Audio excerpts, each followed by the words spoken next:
withhold disaster funding for Hurricane Harvey in our region. This time I reserve. The gentleman reserves. The gentleman from Massachusetts is recognized. Very pleased, Madam Speaker, to introduce the Majority Leader, one of the most capable legislators I have known, Mr. Hoyer, for 2 minutes. One minute. I'm sorry, 1 minute. Okay, the Majority Leader is recognized for 1 minute. I thank the chairman of the Ways and Means Committee for yielding. As you can tell, he's a good friend of mine. He uses hyperbole in introducing me, and I appreciate that. The ranking member of the Ways and Means Committee just made a comment. I don't think anybody has clean hands on this issue. I tell the ranking member, I don't think anybody has clean hands. Now, I don't know the exact voting pattern of the ranking member, but I think he's probably been on both sides of this issue himself. I think I have been. But I will tell the ranking member, if I'm here when there's a Republican president, and I do not wish for that end, of course, but if I'm here, I want to guarantee you that I will vote to lift the debt limit. Guarantee you. I said 3 years ago, I would never vote against raising the debt limit and keeping America's credit-worthy status. Never. In my view, it is intellectually dishonest to do so. This is a phony issue. And anybody who is intellectually honest with themselves knows it's a phony issue because it has no relationship to what the debt is. The debt relates to when we cut revenues or spend money, not some arbitrary limit that we theoretically put on our debt. And we ought to be honest with the American public because too many people demagogue about this issue.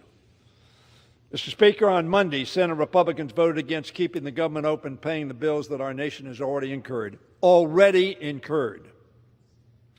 That was not a reflection of responsible opposition in a democracy. We talk about the loyal opposition. The loyal opposition ought not to be loyal to the majority, but they ought to be loyal to the country. Instead, their vote was a reckless and irrational action that signaled very clearly to the American people, the financial markets, and the international community that Republicans would choose to precipitate an economic catastrophe for American businesses and families to score political points against President Biden and Democrats. That's what's happening here today. 3 times over the past 4 years, House and Senate Republicans voted to suspend the debt limit when President Trump asked them to do so. I have no idea what President Trump is asking people to do at this point in time, but my experience is it's not the responsible thing. And when they asked Democrats, Madam Speaker, when they asked Democrats for help taking that needed step in order to prevent a catastrophic default, we joined with them to vote for it. And when Speaker Boehner could only get 78 of his colleagues to vote with him to maintain fiscal responsibility in this country, only 78, I guess 77 because he was the 78, would follow. And how did those bills carry? Because we, in the minority, joined with Speaker Boehner. And when Speaker Ryan did the same thing, couldn't get the majority of his own colleagues to back him, we gave the necessary votes to pursue and to ensure fiscal responsibility. Why? Because it was the right thing to do. Because it was the necessary and responsible thing to do. Treasury Secretary Yellen told us yesterday that we will run out of extraordinary measures to forestall a default on October 18th. That's fewer than 20 days from today. Yet we talk about partisanship and we accuse others of not doing it one time or not doing it another time. This is the one time. This is our time. This is the time that the vote presents itself to us to keep America's credit-worthy status and to prohibit a national and international crisis. There is an urgency to our action, and we twiddle our partisan thumbs. Leader McConnell, I'm sure, has been quoted frequently. I haven't heard all the debate, but frequently. Let me make it perfectly clear, the country must never default. The debt ceiling will need to be raised. That's his quote. Now, what he didn't add was, but I'm not going to help. But I'm going to ask my party to be irresponsible.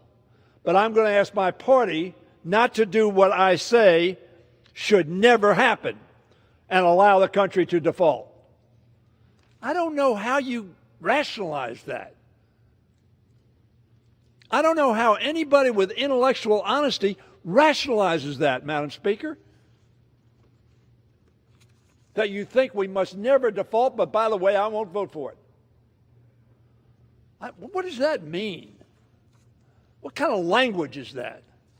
What kind of lack of principle is that? So, in order to give him and his fellow Republicans one last opportunity to prevent a default, at a time when our recovery from the pandemic is not yet complete and still quite fragile, today we are considering a clean debt limit suspension. Not a number, just a date, which is, by the way, what both Republicans and Democrats have used in the past. The bill before simply says the United States of America will pay its bills on time. What a radical proposition. And yet our Republican friends cannot summons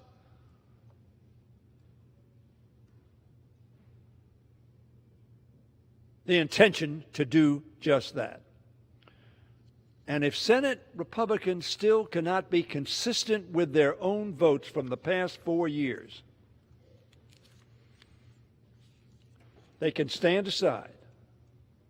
And as Leader McConnell has suggested, vote for cloture to allow Democrats to pass the bill with 51 votes. At least do that. At least have the courage to allow others to display the courage of standing up and voting for what they know is absolutely essential. And what they've said is absolutely essential.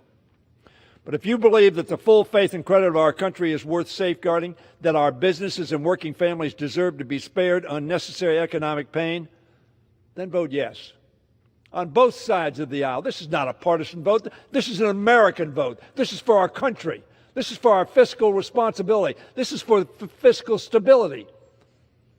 This is for families. Don't twiddle your thumbs and say it's a partisan vote. It is not.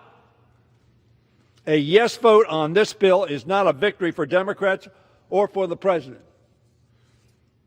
It's the responsible thing to do and a victory for our country, although we ought never to get to this place. And we get to it all the time because we play these silly, partisan, pedantic, weak, meritless arguments. Everybody knows we have to do this. And to sit there and say, well, I'm not going to do it, is not fulfilling the oath to defend and protect this great nation and this great democracy. And I yield back the balance of my time. The gentleman yields. The gentleman from Massachusetts reserves. The gentleman from Texas is recognized. Madam Speaker, Mr. Brady, we're prepared to close. Catherine. I am prepared to as well. The gentleman from Texas is recognized. Thank you, Madam Speaker. I yield myself as much time as I may commit. What a bunch of nonsense that we just heard. Look, I respect the Majority Leader great. I love his talk about courage and principle and language and all that. But what he didn't tell you is in February 2018, Speaker Pelosi, he, Whip Clyburn, 119 House Democrats voted to shut down this government, to default on America's debt, and deny hurricane assistance to my communities, not just in Texas, but across the country. He played politics with America's debt. So did many Democrats that day. And while they lecture us about irresponsibility, here's what we do know. This is a dangerous, irresponsible charade. Democrats are desperate to blame the GOP for this when, in fact, they've created this economic crisis. For 2 years, our Democrat colleagues have known this day was coming. 2 years, and never even passed a budget. Didn't even try to pass a budget to deal with this. Never sat down with Republicans, have rammed everything through this House this year. And now, even though they have all the votes they need, they're just playing political games, willing to shut down this government, willing to deny disaster aid, willing to harm our economy and working families so they don't have to raise this debt ceiling. The truth is they don't want to. They can, they don't want to. They're manufacturing this crisis. They have all the votes they need. They're willing to bring this economy to the brink. They've got all the votes they need. All they have to do is include it in reconciliation. They just don't want to. They just don't want to. We could fact check so much of what we heard today. We could spend the next 2 hours on this, and we could talk about all the tax breaks for the billionaires and the wealthy in the new spending bill that's being brought to the floor. Trust me, this isn't just about past debts. This is about a green light to spend America deeper and deeper and deeper into debt. As to quote our Democrat leaders in 2018, quote, Republicans control the House, the Senate, and the White House. The responsibility to govern rests squarely on their shoulders. Democrats control the House, the Senate, and the White House. This responsibility rests on their shoulders. And I will tell you, Madam Speaker, at the end of this debate, I intend to offer motion, commit the bill to the Committee on Ways and Means, include a provision that would prohibit the IRS from implementing a bank surveillance scheme. The reason I'm doing this is because Democrats are leading a campaign to impose bank surveillance on your personal bank account and your business bank account. They are targeting families and farmers and America's small business. They want to give the IRS unfettered access to individual and business bank accounts. It's an outrageous intrusion into the private lives of all Americans, and they want to do that because they think they can raise money to lift the SALT cap, to give tax breaks to millionaires, to create tax havens for billionaires against the very tax hikes that they're proposing. Penthouse occupants are cheering. The building janitor gets nothing. Gets nothing. This is why they don't want to take responsibility for lifting the debt ceiling, because they have huge plans to really harm middle-class Americans while giving huge tax breaks to their friends.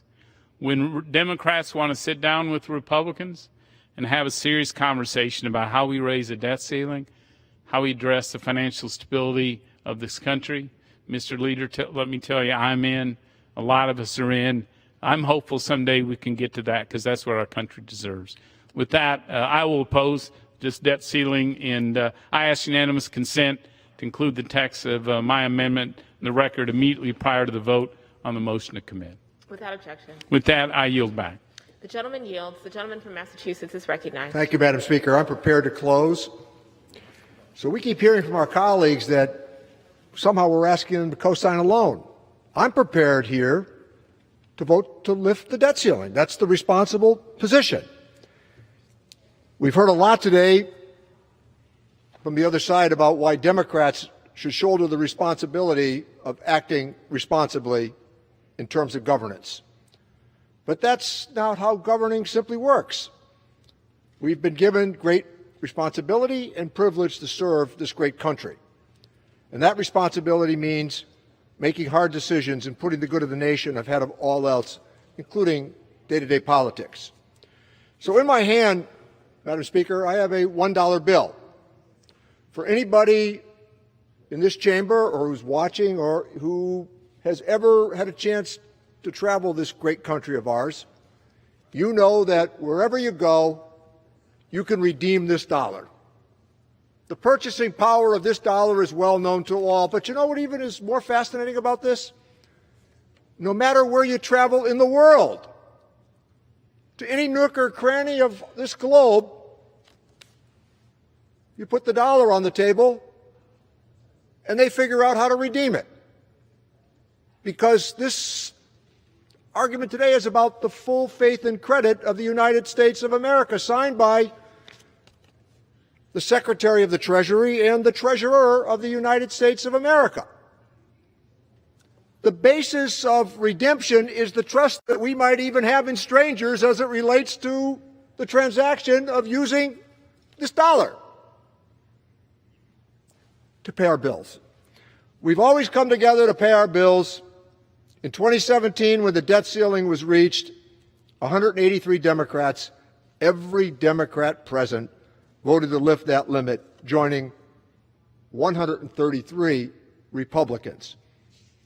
Resist the ill-considered parts of the argument that have been offered today and vote for the responsible position to raise the debt ceiling based upon the full faith and credit of the dollar bill that we know is redeemed everywhere across the globe.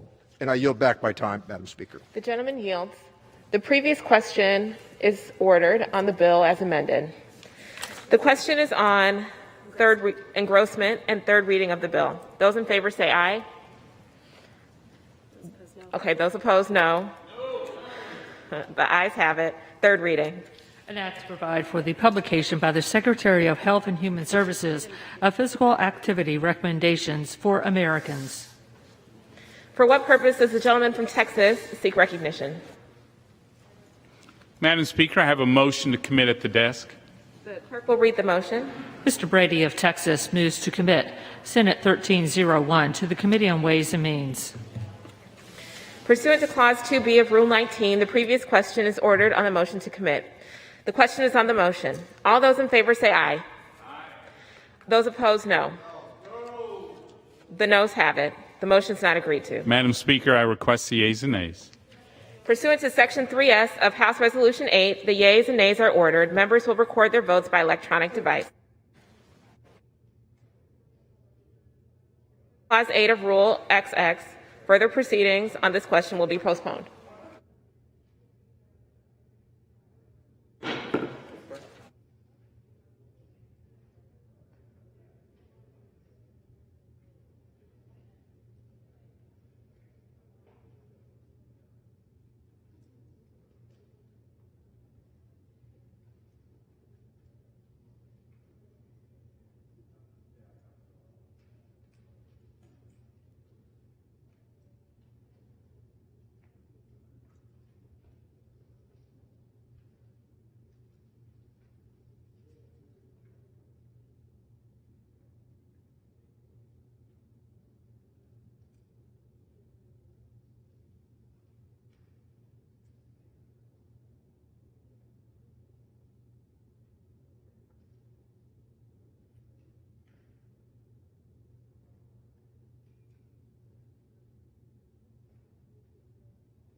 Pursuant to Clause 8 of Rule 20, the Chair will postpone further proceedings today on motions to suspend the rules on which the yeas and nays are ordered.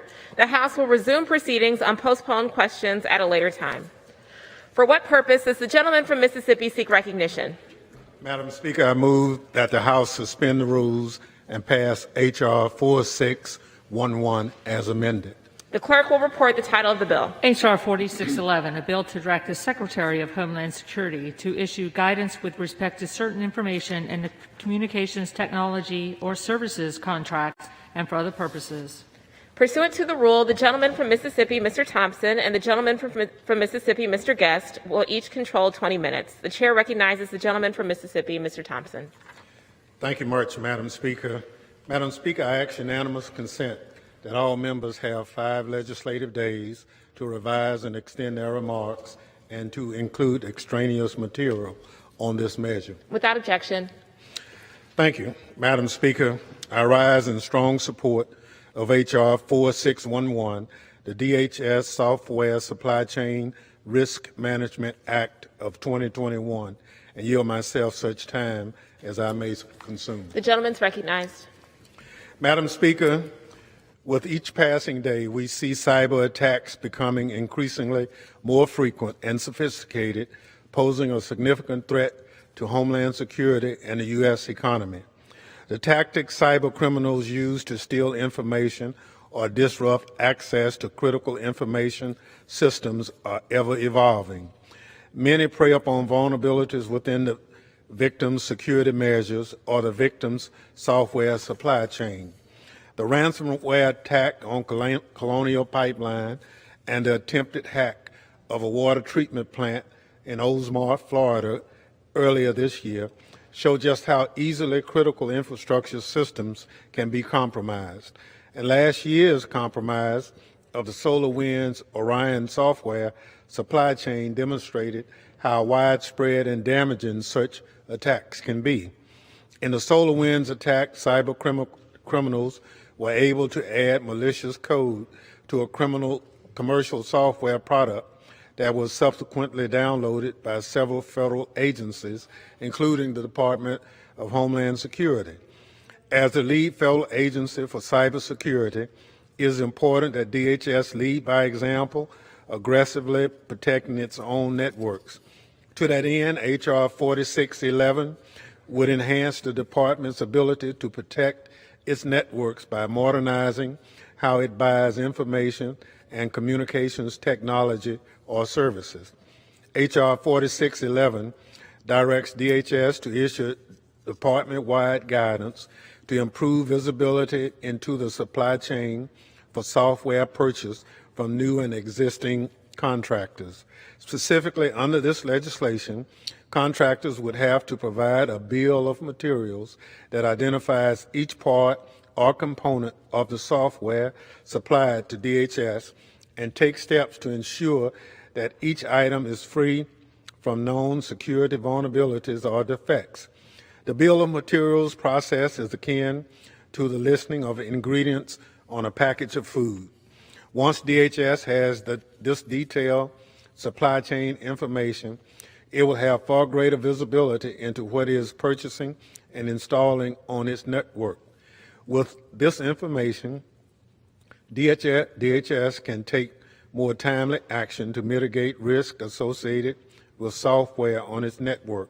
Importantly, H.R. 4611, which was introduced by my colleague from New York, Mr. Torres, requires DHS to instruct personnel on how to enforce the new requirements to hold contractors accountable. Finally, the bill requires the Government Accountability Office to review the department-wide guidance and assesses how it aligns with President Biden's recent executive order on improving the nation's cybersecurity. As the President stated in this order, the federal government must take decisive steps to modernize its approach to cybersecurity to keep pace with today's dynamic and increasingly sophisticated cyber threat environment. I could not agree more. Enhancement of H.R. 4611 would be a decisive step toward providing DHS's ability to prevent, detect, and respond to cyber attacks on its own networks. With that, I urge my colleagues to support this legislation and reserve the balance of my time. Gentleman reserves. The gentleman from Mississippi, Mr. Guest, is recognized. Thank you, Madam Speaker. I yield myself such time as I may consume. The gentleman's recognized. I rise today in support of H.R. 4611, the DHS Software Supply Chain Risk Management Act of 2021. As we have seen over the past year, our software supply chains are increasingly vulnerable.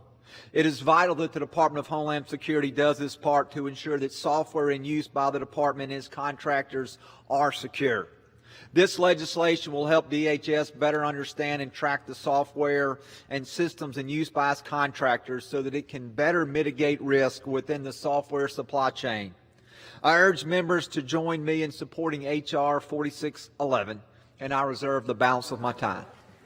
The gentleman reserves. The gentleman from Mississippi, Mr. Thompson, is recognized.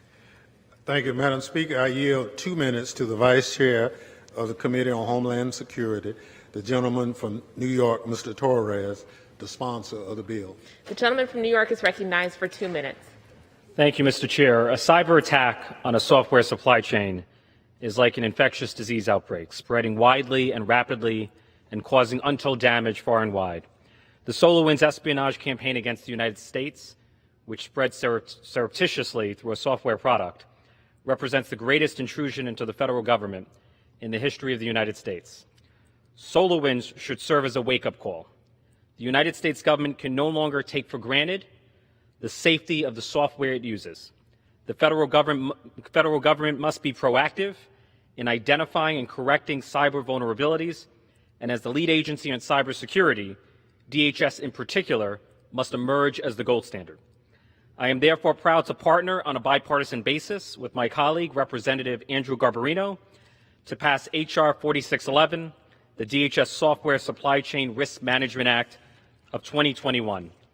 H.R. 4611 would require the DHS Undersecretary for Management to issue department-wide guidance that in turn requires DHS contractors to submit a software bill of materials identifying the origin of each component of software provided to DHS.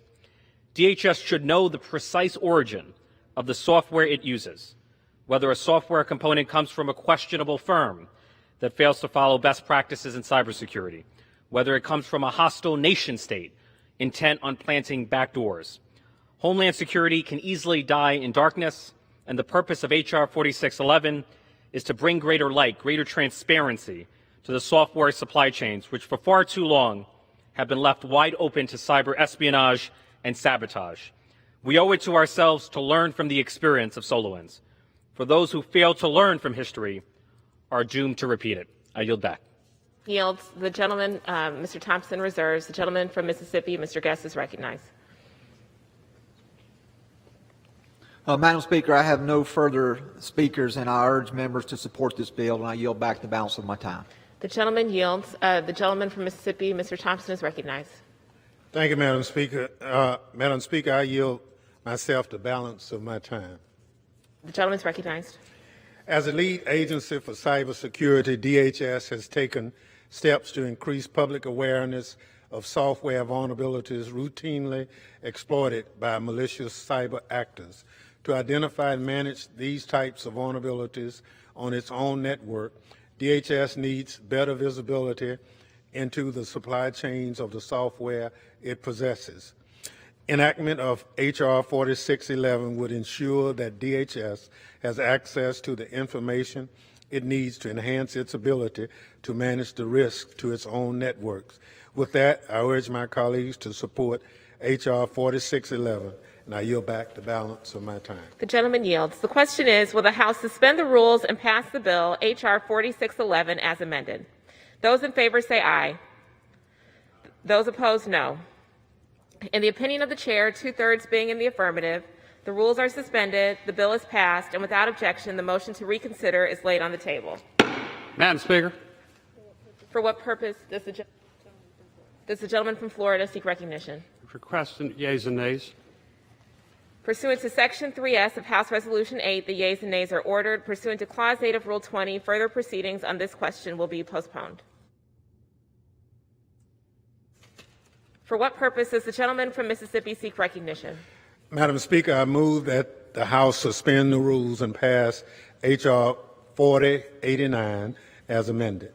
The clerk will report the title of the bill. Union Calendar Number 84, H.R. 4089, a bill to direct the Secretary of Homeland Security to develop and disseminate best practices for rental companies and dealers to report suspicious behavior to law enforcement agencies at the point of sale of a covered rental vehicle to prevent and mitigate acts of terrorism using motor vehicles and for other purposes. Pursuant to the rule, the gentleman from Mississippi, Mr. Thompson, and the gentleman from Mississippi, Mr. Guest, each will control 20 minutes. The chair recognizes the gentleman from Mississippi, Mr. Thompson. Thank you, Madam Speaker. I ask unanimous consent that all members have 5 legislative days to revise and extend their remarks and to include extraneous material on this measure. Without objection. Madam Speaker, I yield myself such time as I may consume. The gentleman is recognized. Thank you, Madam Speaker. I rise today in support of H.R. 4089, the Darren Drake Act. This month, the nation observed the 20th anniversary of the September 11th attacks.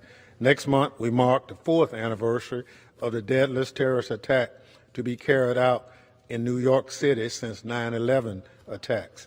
In that attack, a lone wolf, inspired by ISIS, rammed a rented truck into pedestrians and cyclists who were out enjoying a sunny Halloween afternoon on a pathway that ran along the Hudson River. That attack took the lives of 8 people and injured 11 others. One of the victims of the attack was Darren Drake, a 32-year-old bicyclist and the namesake for this important legislation. While it's not within our power to bring back Darren Drake or the 7 other victims of this tragedy, we do have the ability to learn from this event to better address the threats of vehicle-based attacks. H.R. 4089, introduced by my colleague from New Jersey, Mr. Gottheimer, seeks to ensure that rental vehicle facilities, like the one where Darren Drake's killer rented a truck, are better equipped to prevent vehicle-based attacks. Specifically, the Darren Drake Act requires the Department of Homeland Security to develop best practices for vehicle rental companies and dealers to report suspicious behavior in a manner that protects civil rights and civil liberties. The bill directs DHS to consult and share best practices with state and local partners and rental companies to help strengthen communication and relationships to guard against vehicle-based attacks. H.R. 4089 is a common-sense measure that acknowledges that vehicle rental companies are important partners in efforts to prevent vehicle-based terrorist attacks and provide them with the tools to identify suspicious behavior and notify authorities. With that, I urge my colleagues to support the Darren Drake Act and reserve the balance of my time. The gentleman reserves. The gentleman from Mississippi, Mr. Guest, is recognized. Thank you, Madam Speaker. I yield myself such time as I may consume. The gentleman's recognized. I rise today in support of H.R. 4089, the Darren Drake Act. In the wake of the Taliban takeover of Afghanistan, it is critical that we remain vigilant to threats posed by terrorist and extremist organizations. Over the past 2 decades, terrorists have carried out multiple vehicle ramming attacks in North America and Western Europe. Al-Qaeda and ISIS have promoted these types of attacks for years, including in Inspired, the online magazine of Al-Qaeda, and Rumia, ISIS magazine. ISIS has called upon its followers to conduct vehicle ramming attacks by buying, renting, stealing, or borrowing trucks and targeting large outdoor events, crowded pedestrian streets, outdoor markets, and rallies. This legislation requires the Department of Homeland Security to develop and disseminate best practices for rental companies and dealers to report suspicious behavior to law enforcement agencies at the point of sale of a covered rental vehicle to prevent and mitigate attacks of terrorists using these motor vehicles. This represents an important tool for addressing extremist threats. The ability of government and the private sector to work together to mitigate terrorism risk. I urge members to join me in supporting H.R. 4089, and I reserve the balance of my time. The gentleman reserves. The gentleman from Mississippi, Mr. Thompson, is recognized. Thank you. Madam Speaker, I yield 3 minutes to the sponsor of this bill, the gentleman from New Jersey, Mr. Gottheimer. The gentleman from New Jersey is recognized for 3 minutes. Thank you, Chairman Thompson, and Madam Speaker, I rise today in support of H.R. 4089, the Darren Drake Act, bipartisan legislation I introduced in the Committee on Homeland Security with my Republican colleague and co-chair of the Problem Solvers Caucus, Congressman Brian Fitzpatrick of Pennsylvania, to help prevent terrorist vehicle attacks and to protect Americans nationwide. This legislation is named in memory of a constituent from my district, Darren Drake of New Milford, New Jersey, who was one of those tragically killed in the terrorist attack in Lower Manhattan on October 31st, 2017, when an ISIS-inspired terrorist truck drove a rented pickup truck into cyclists and runners for a mile along the West Side Highway, killing 8. The bill takes critical steps to stop these weapons of terror and help prevent terrorist truck attacks by requiring the Department of Homeland Security to develop and disseminate best practices for vehicle rental companies and dealers to report suspicious behavior to law enforcement. These best practices will be developed and updated in consultation with state and local enforcement as well as industry experts. This crucial legislation will provide rental companies and car dealers with the vital information they need to flag and stop potential terrorist threats in their tracks. We could take no chances when it comes to terrorism, which is why this bill will help ensure all rental companies report suspicious behavior at every point of sale. No excuses. We simply cannot afford any excuses when it comes to a question of life or death. The bill will also require the Secretary of Homeland Security to report to Congress regarding the implementation of these best practices and other ways they are helping improve coordination between the department and rental vehicle providers. This common-sense bipartisan bill is aimed at stopping ISIS-inspired lone wolf and domestic terrorists from easily acquiring trucks and other vehicles to wreak havoc and cause mass destruction and death. It is an important addition to our arsenal as we work to eradicate threats of terror across our nation. I want to thank Darren's parents, Jimmy and Darren Drake, who've become dear friends, for working with me on this effort.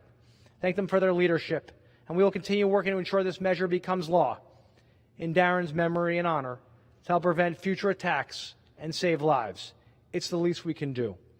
Madam Speaker, I strongly urge all my colleagues to support this common-sense bipartisan legislation to help our nation fully combat terror wherever it rears its ugly head.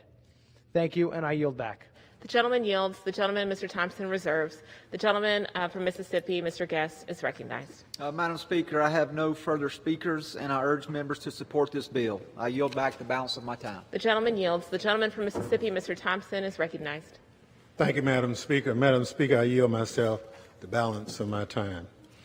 Madam Speaker, from the 2016 Bastille Day truck attack in France to the 2017 deadly car ramming in Charlottesville to the 2017 attack that took the lives of Darren Drake and 7 others, we've seen the use of vehicles to carry out terrorist attacks become disturbingly common. Our nation faces a complex and evolving threat landscape, but the threat of vehicles ramming attacks is not going away. And as long as we would-be terrorists seek to use rental vehicles as weapons of terror, we must provide rental dealers with the ability to do their part. I urge my colleagues to support the Darren Drake Act, and I yield myself back the balance of my time. The question is, will the House suspend the rules and pass the bill H.R. 4089 as amended? Those in favor say aye. Those opposed, no. In the opinion of the chair, 2/3 being in the affirmative, the rules are suspended, the bill is passed, and without objection, the motion to reconsider is laid on the table. For what purpose does the gentleman from Florida seek recognition? I request the yeas and nays. Pursuant to Section 3S of House Resolution 8, the yeas and nays are ordered. Pursuant to Clause 8 of Rule 20, further proceedings on this question will be postponed. For what purpose does the gentleman from Mississippi seek recognition? Congratulations. Madam Speaker, I move the House suspend the rules and pass the bill S. 1917. The clerk will report the title of the bill. Senate 1917, an act to establish a K-12 education cybersecurity initiative and for other purposes. Pursuant to the rule, the gentleman from Mississippi, Mr. Thompson, and the gentleman from Mississippi, Mr. Guest, each will control 20 minutes. The chair recognizes the gentleman from Mississippi, Mr. Thompson. Thank you, Madam Speaker. Madam Speaker, I ask unanimous consent that all members have 5 legislative days to revise and extend their remarks and to include extraneous material on this measure. Without objection. Madam Speaker, I yield myself such time as I may consume. The gentleman is recognized. Thank you, Madam Speaker. Madam Speaker, in the past few weeks, millions of students have returned to school across the country. The range of public health, safety, and security risk that schools face today is truly astounding. In recent years, schools have increasingly been subjected to ransomware attacks where cyber criminals lock networks and demand ransom payments, sometimes while threatening to release sensitive information, including students' personal data.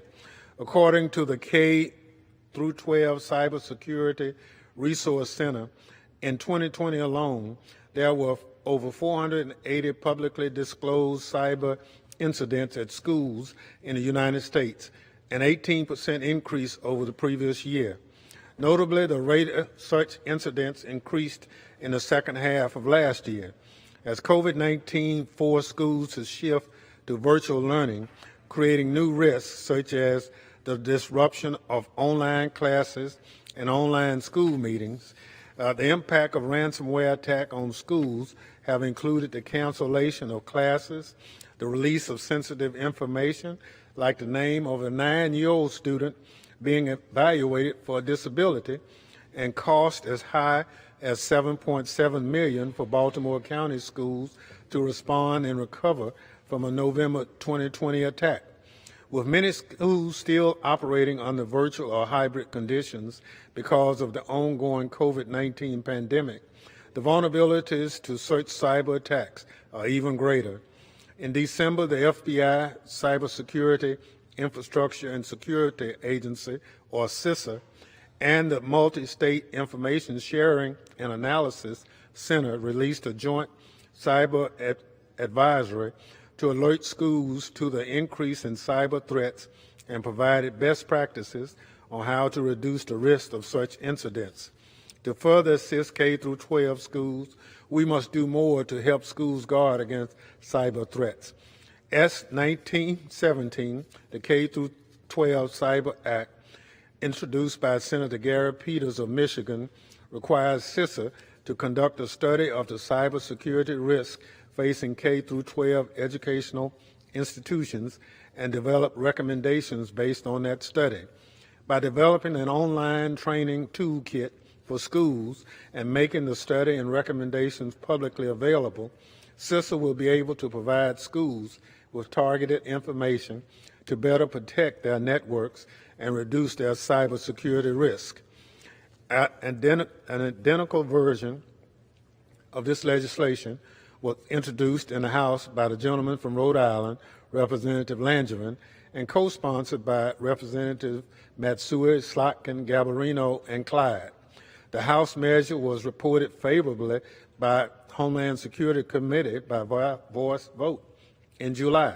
Passing S. 1917 today will send this bill to the President for signature, allowing CISA to begin this important work to better secure our schools.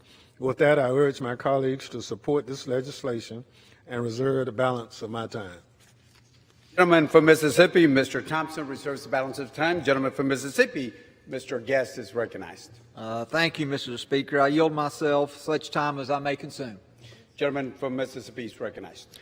I rise today in support of S. 1917, the K-12 Cybersecurity Act of 2021. Schools around our country are increasingly the target of malicious cyber actors and have recently been targeted with a deluge of ransomware attacks. This legislation, introduced by Chairman Peters and passed by the Senate, mirrors the House version, spearheaded by Representatives Langevin, Garbarino, and Matsui. This bill requires CISA to conduct a study, to develop recommendations, and provide resources regarding specific cybersecurity risks facing K-12 educational institutions. Importantly, it requires CISA to do so in consultation with teachers, schools, administrators, federal agencies, non-federal cybersecurity entities, and other private sector organizations. In doing so, the study required by this bill will help the federal government better support schools in defending against cyber threats. I urge members to join me in supporting S. 1917, and I reserve the balance of my time. Gentleman from Mississippi reserves. Gentleman from Mississippi, Mr. Thompson is recognized. Thank you very much, Mr. Speaker. While we are in the process of getting the sponsor of this legislation prepared to give his comments, let me say that we all have been involved in making sure that our schools are as safe as possible. And clearly, this legislation, as offered by Senator Peters and Representative Langevin and others, is integral to making sure that our schools are kept as safe as possible from cyber attacks. And with that, Mr. Speaker, I yield 3 minutes to the sponsor of the House version of this bill, the gentleman from Rhode Island, Mr. Langevin. The gentleman from Rhode Island is recognized.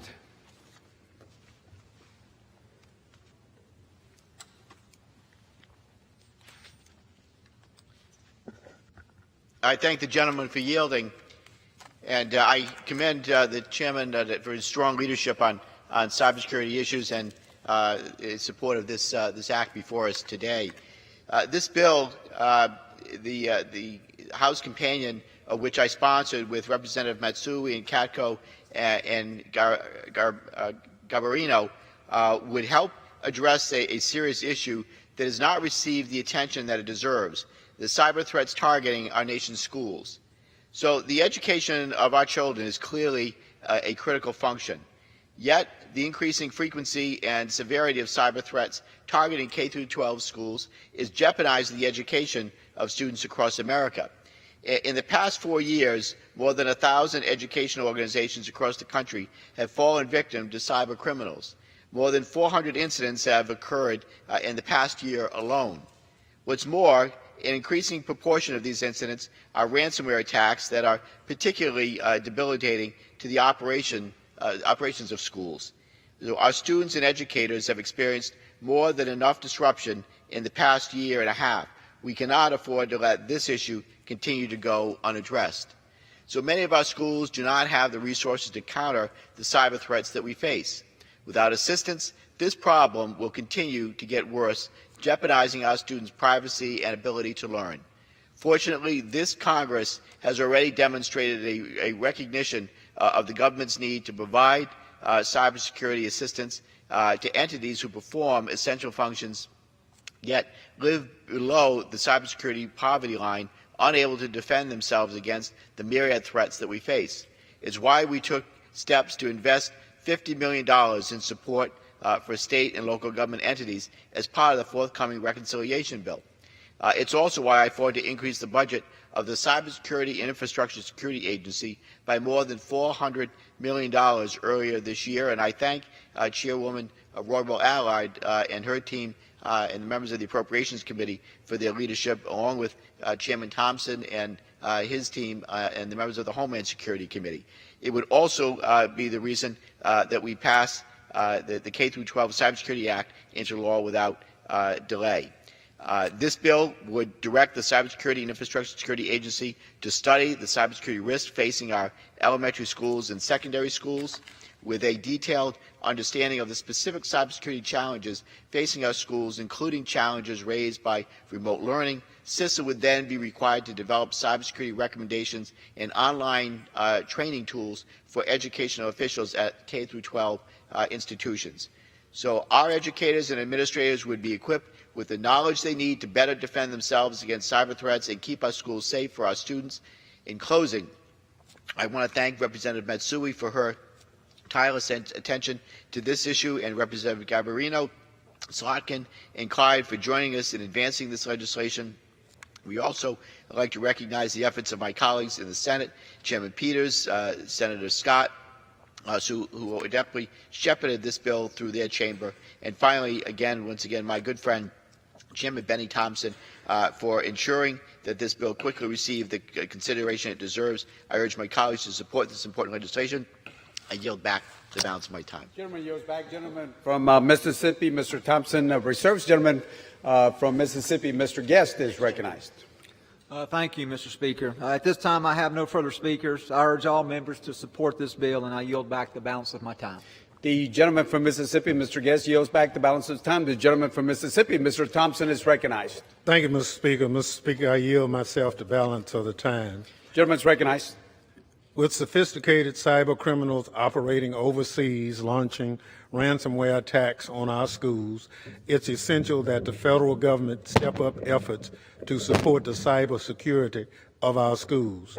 Without more assistance, many of our nation's school districts will continue to be vulnerable, as many lack the cyber expertise to defend against these incidents. Enactment of the K-12 Cybersecurity Act would enhance the technical support provided by CISA to schools to help better protect school IT networks. Mr. Speaker, I urge my colleagues to support S. 1917, and I yield back the balance of my time. Gentleman from Mississippi yields back. The question is, will the House suspend the rules and pass Senate 1917? Those in favor say aye. Those opposed say no. In the opinion of the chair, 2/3 being the affirmative, the rules are suspended. The bill is passed without objection. The motion to reconsider is laid on the table. For what purpose does the gentleman from Mississippi seek recognition? Mr. Speaker, I move that the House suspend the rules and pass the bill H.R. 4426 as amended. The clerk will report the title of the bill. H.R. 4426, a bill to amend the Homeland Security Act of 2002 to ensure that the needs of children are considered in Homeland Security planning and for other purposes. Pursuant to the rule, the gentleman from Mississippi, Mr. Thompson, the gentleman from Mississippi, Mr. Guest, each will control 20 minutes. The chair now recognizes the gentleman from Mississippi, Mr. Thompson. Thank you, Mr. Speaker. Mr. Speaker, I ask unanimous consent that all members have 5 legislative days to revise and extend their remarks and to include extraneous material on this measure. Without objection, so ordered. Thank you, Mr. Speaker. Mr. Speaker, I yield myself such time as I may consume. The gentleman from Mississippi, Mr. Thompson, is recognized. Thank you, Mr. Speaker. Mr. Speaker, during disasters, children are uniquely vulnerable to physical and emotional harm. 16 years ago, Hurricane Katrina opened our eyes to the disproportionate consequences of disasters on our nation's children. It uprooted 300,000 children, forcing them to enroll in new schools, and separated 5,000 children from their families, some for months. Drawing on the lessons from Katrina, the National Commission on Children and Disasters in 2012 issued recommendations to better protect children during catastrophes. To date, fewer than a quarter of those recommendations have been implemented. Children today face a diverse range of homeland security challenges that impact their lives. We've seen COVID-19 school shootings, hurricanes, and wildfires disrupt access to education and have far-reaching impacts on the lives of children. According to a study published this week, children today will experience 3 times as many climate-related disasters as their grandparents. I ask unanimous consent to include in the record a Washington Post article on the consequences of climate change for children. Thank you, Mr. Speaker. The safety of our children is central to our country's well-being, and we must ensure that, for its part, the Department of Homeland Security is equipped to consider these needs. The Homeland Security for Children Act would ensure the unique needs of children are taken into account throughout the department by mandating the DHS Secretary direct all components and offices to consider children when creating policies and implementing programs. It specifically directs the department to seek feedback from organizations that represent children when developing and carrying out policies and programs. H.R. 4426 would also permanently authorize the children's technical expert within the Federal Emergency Management Agency to prioritize the interests of children in emergency preparedness, response, and recovery initiatives. Lastly, the legislation as introduced by my colleague from New Jersey, Mr. Payne, would require DHS to report to Congress on the department's work to incorporate children's interests throughout all its work. I ask unanimous consent to include in the record an exchange of letters between myself and the chair of the Committee on Transportation and Infrastructure. Without objection. For these reasons, Mr. Speaker, I urge my colleagues to support H.R. 4426, the Homeland Security for Children's Act, and reserve the balance of my time. The gentleman from Mississippi, Mr. Thompson, reserves. The gentleman from Mississippi, Mr. Guest, is recognized. Thank you, Mr. Speaker. I yield myself such time as I may consume. Gentleman is recognized. I rise today in support of H.R. 4426, the Homeland Security for Children Act. While terrorist attacks, natural disasters, and other large-scale emergencies have devastating effects on our communities that last for years, the impacts on children whose lives are often shaped by such emergencies can be felt throughout our country for decades. This legislation will help ensure that DHS, especially FEMA, is considering those long-term implications in all aspects of its mission and planning. I commend Representative Payne for his tireless effort over the years to support and protect our nation's children. I urge members to join me in supporting H.R. 4426, and I reserve the balance of my time. Gentleman reserves. Gentleman from Mississippi, Mr. Thompson, is recognized. Mr. Speaker, I yield myself the balance of my time. Gentleman is recognized. Well, actually, I'm prepared to close if the gentleman from Mississippi is. Mr. Speaker, I have no... Gentleman from Mississippi, Mr. Thompson, reserves. Gentleman from Mississippi, Mr. Guest, is recognized. Mr. Speaker, I have no further speakers. I urge all members to support this bill, and I yield back the balance of my time. The gentleman, Mr. Guest, yields back. Gentleman from Mississippi, Mr. Thompson, is recognized. Thank you, Mr. Speaker. Mr. Speaker, I am now ready to yield myself the balance of the time. Gentleman yields back the balance of time.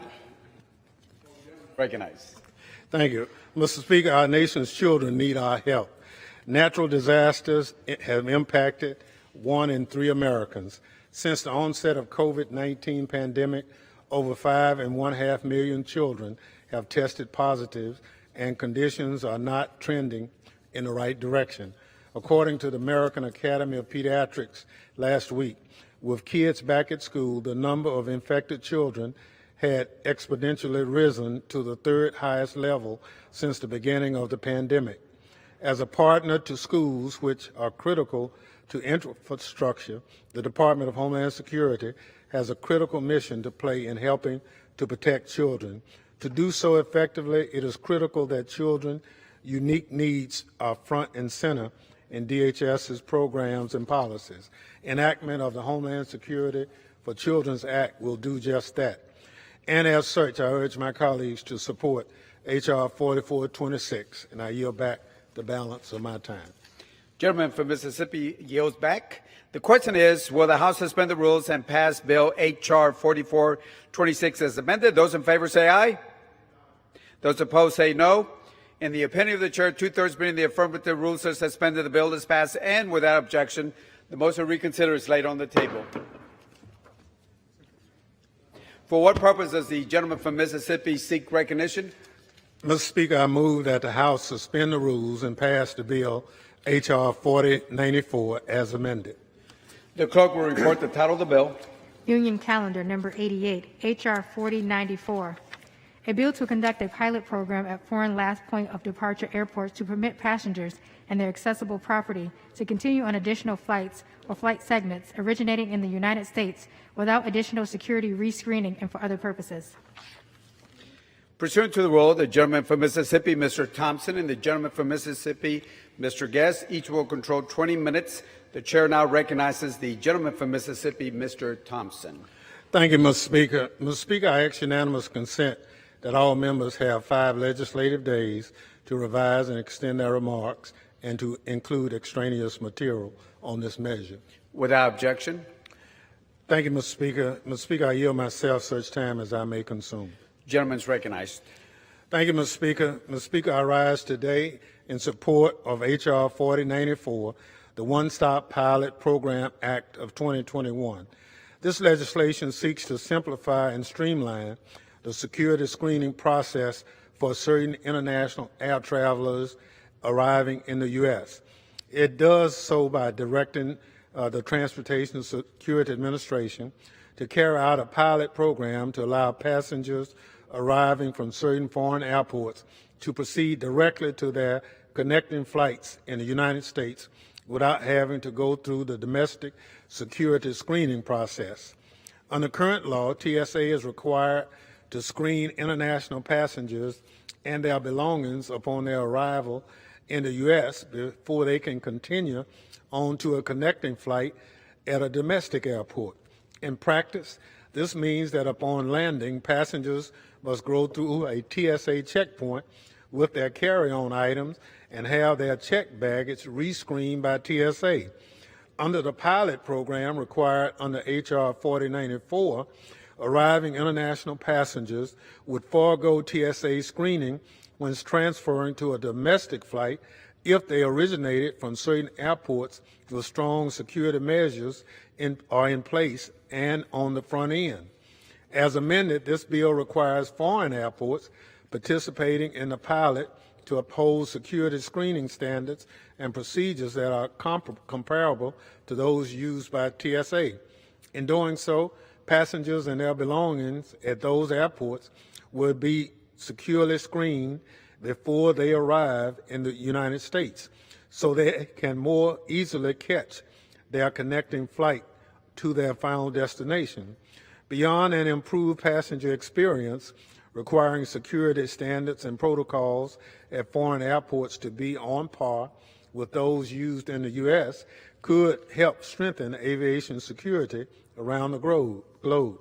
20 years after 9/11, enhancing transportation security remains a critical priority. With that, I support H.R.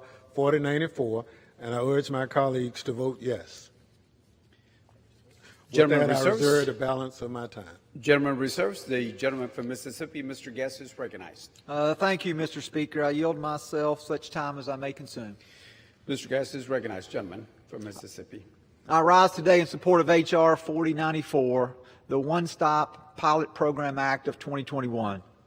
This legislation will allow TSA to conduct a pilot program with select foreign airports that will make international air travel both more secure and more efficient. Streamlining international aviation security for passengers from certified foreign airports will not only encourage airports around the globe to reach U.S. security standards, but it will also help revitalize a struggling international aviation industry. This innovative pilot program shows that it's possible to have both better security and more seamless passenger experience. I want to thank Ranking Member Katko for his tireless work with colleagues on both sides of the aisle to bring this legislation to where it is today. I urge members to join me in supporting H.R. 4094, and I reserve the balance of my time. Gentleman from Mississippi reserves. Gentleman from Mississippi, Mr. Thompson, is recognized. Thank you, Mr. Speaker. Mr. Speaker, I reserve the balance of my time. Gentleman reserves the balance of time. Gentleman from Mississippi, Mr. Guest, is recognized. Mr. Speaker, I yield 3 minutes to the gentleman from New York, Ranking Member Katko. Gentleman from New York is recognized. Thank you, Mr. Speaker. H.R. 4094, the One-Stop Pilot Act program of 2021, authorizes the Transportation Security Administration to establish a pilot program to streamline international travel and enhance aviation security. Specifically, under this bill, international travelers from certified last point of departure airports would not need to be rescreened upon arrival in the United States for their domestic connecting flight. H.R. 4094 will improve international aviation security since participating LPD airports must elevate their level of security to that of the United States in order to be certified. Given the desire and competition among international airports to participate, the one-stop security pilot will help to raise the global baseline of aviation security. The bill ensures robust oversight of the pilot program by requiring TSA to brief and certify to Congress that security standards are maintained at participating pilot airports. Additionally, the pilot program will inform Congress and DHS as to whether a more permanent one-stop program is practical and beneficial to U.S. aviation security. One-stop screening would enable TSA to better utilize its screening workforce and technology to help facilitate the increased travel volume as we emerge from the COVID-19 pandemic. Just this morning, The TSA administrator testified before the Homeland Security Committee about the security and efficiency benefits that this pilot program will have on TSA's operations. The pilot program will also provide international travelers with a more seamless and efficient travel experience. Travelers will no longer have to rush to be rescreened by TSA during their layover and will have more time at the airport without fear of missing their connecting flights. The aviation industry will also realize efficiencies as a result of this bill. Air carriers will potentially be able to shorten connection times for travelers and streamline staffing at participating airports. U.S. airports will also see benefits as connecting travelers will have more time to dine and shop while on their layover. This is critically important as the travel and tourism industry continues to struggle with the effects of this brutal pandemic.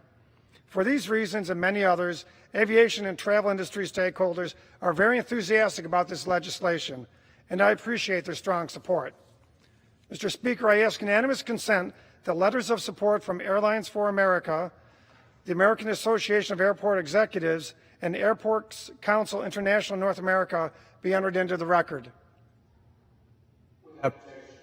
Lastly, I thank my friend, Representative Stephanie Murphy from Florida, for her partnership on this bipartisan bill, and I thank Chairman Thompson, my friend, for his commitment to bringing it to the floor today. I urge members to join me in supporting H.R. 4094, and I yield back the balance of my time. Gentleman from New York yields back. Gentleman from Mississippi reserves. Gentleman from Mississippi, Mr. Thompson is recognized. Thank you, Mr. Chairman. Mr. Speaker, I have no more speakers, and I'm prepared to close after the gentleman from Mississippi closes. Gentleman reserves. Gentleman from Mississippi, Mr. Guest is recognized. Mr. Speaker, I also have no further speakers. I urge all members to support this bill, and I yield back the balance of my time. Gentleman from Mississippi, Mr. Guest yields back. Gentleman from Mississippi, Mr. Thompson is recognized. Thank you, Mr. Speaker. Mr. Speaker, I yield myself the balance of the time. Mr. Speaker, the pilot program authorized under H.R. 4094 is intended to provide TSA and its international aviation security partners with an opportunity to streamline travel and enhance security. Importantly, H.R. 4094 includes essential security guardrails to ensure that the pilot is carried out in a way that does not result in lessened security standards regarding, for example, the carriage of small knives on planes or the transfer of upstream passengers without rescreening. That is why the legislation, which was introduced by the gentleman from New York, Mr. Katko, received bipartisan support when it was approved by the Homeland Security Committee in July. With that, Mr. Speaker, I urge my colleagues to support the bill and yield back the balance of my time. Gentleman from Mississippi yields back. Members, the question is, will the House suspend the rules and pass Bill H.R. 4094 as amended? Those in favor say aye. Those opposed say no. In the opinion of the chair, 2/3 being in the affirmative, the rules are suspended. The bill is passed, and without objection, the motion to reconsider is laid on the table. For what purpose does the gentleman from Mississippi seek recognition? Mr. Speaker, I move that the House suspend the rules and pass the bill H.R. 4682 as amended. The clerk will report the title of the bill.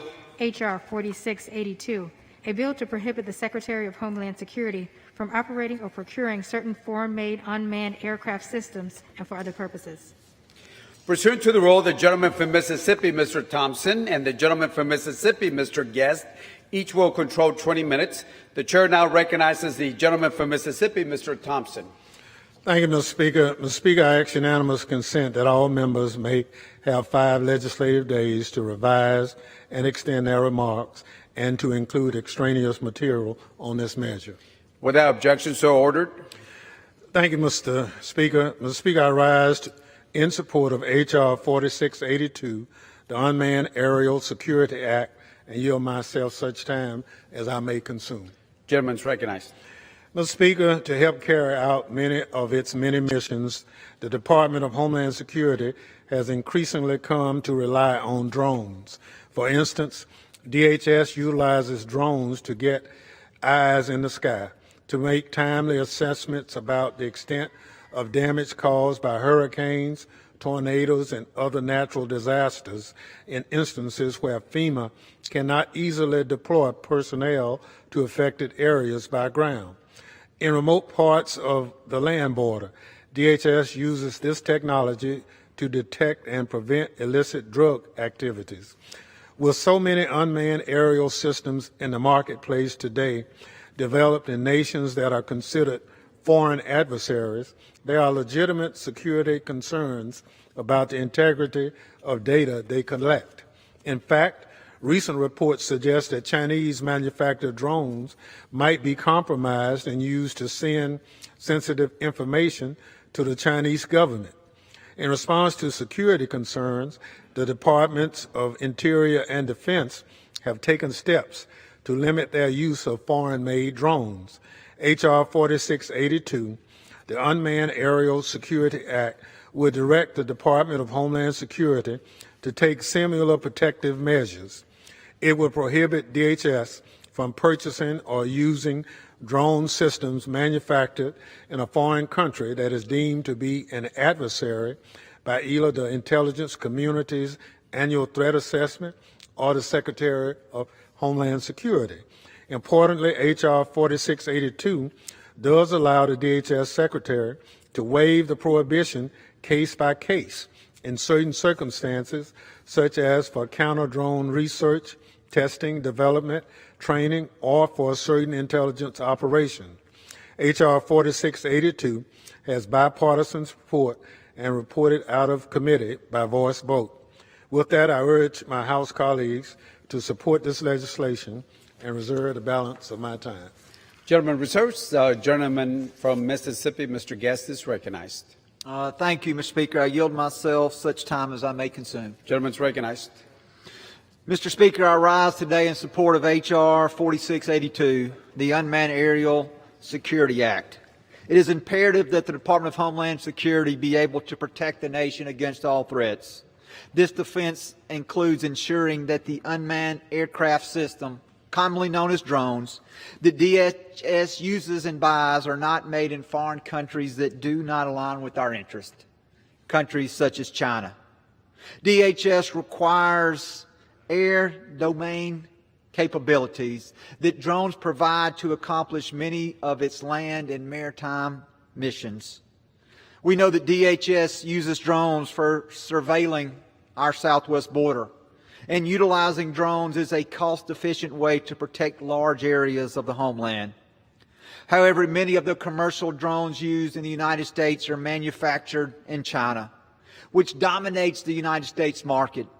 Of the top 10 drone manufacturers that supply the United States market, a single Chinese manufacturer towers over all the others, with nearly 77% of the market share. DHS has issued warnings in recent years about Chinese-made drones, specifically citing concerns that they may be sending sensitive data to their manufacturers in China, where it can be accessed by the Chinese government.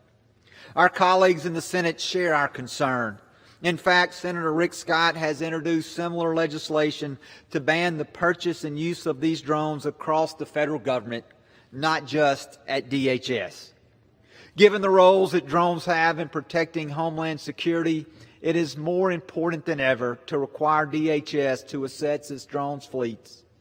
This bill would require DHS to provide a threat assessment report to Congress on whether the agency has analyzed the threat of its drones from adversarial nations, the number of these drones that the department is currently operating, and the extent to which the information gathered by these drones may be a threat to the homeland or economic security of the United States.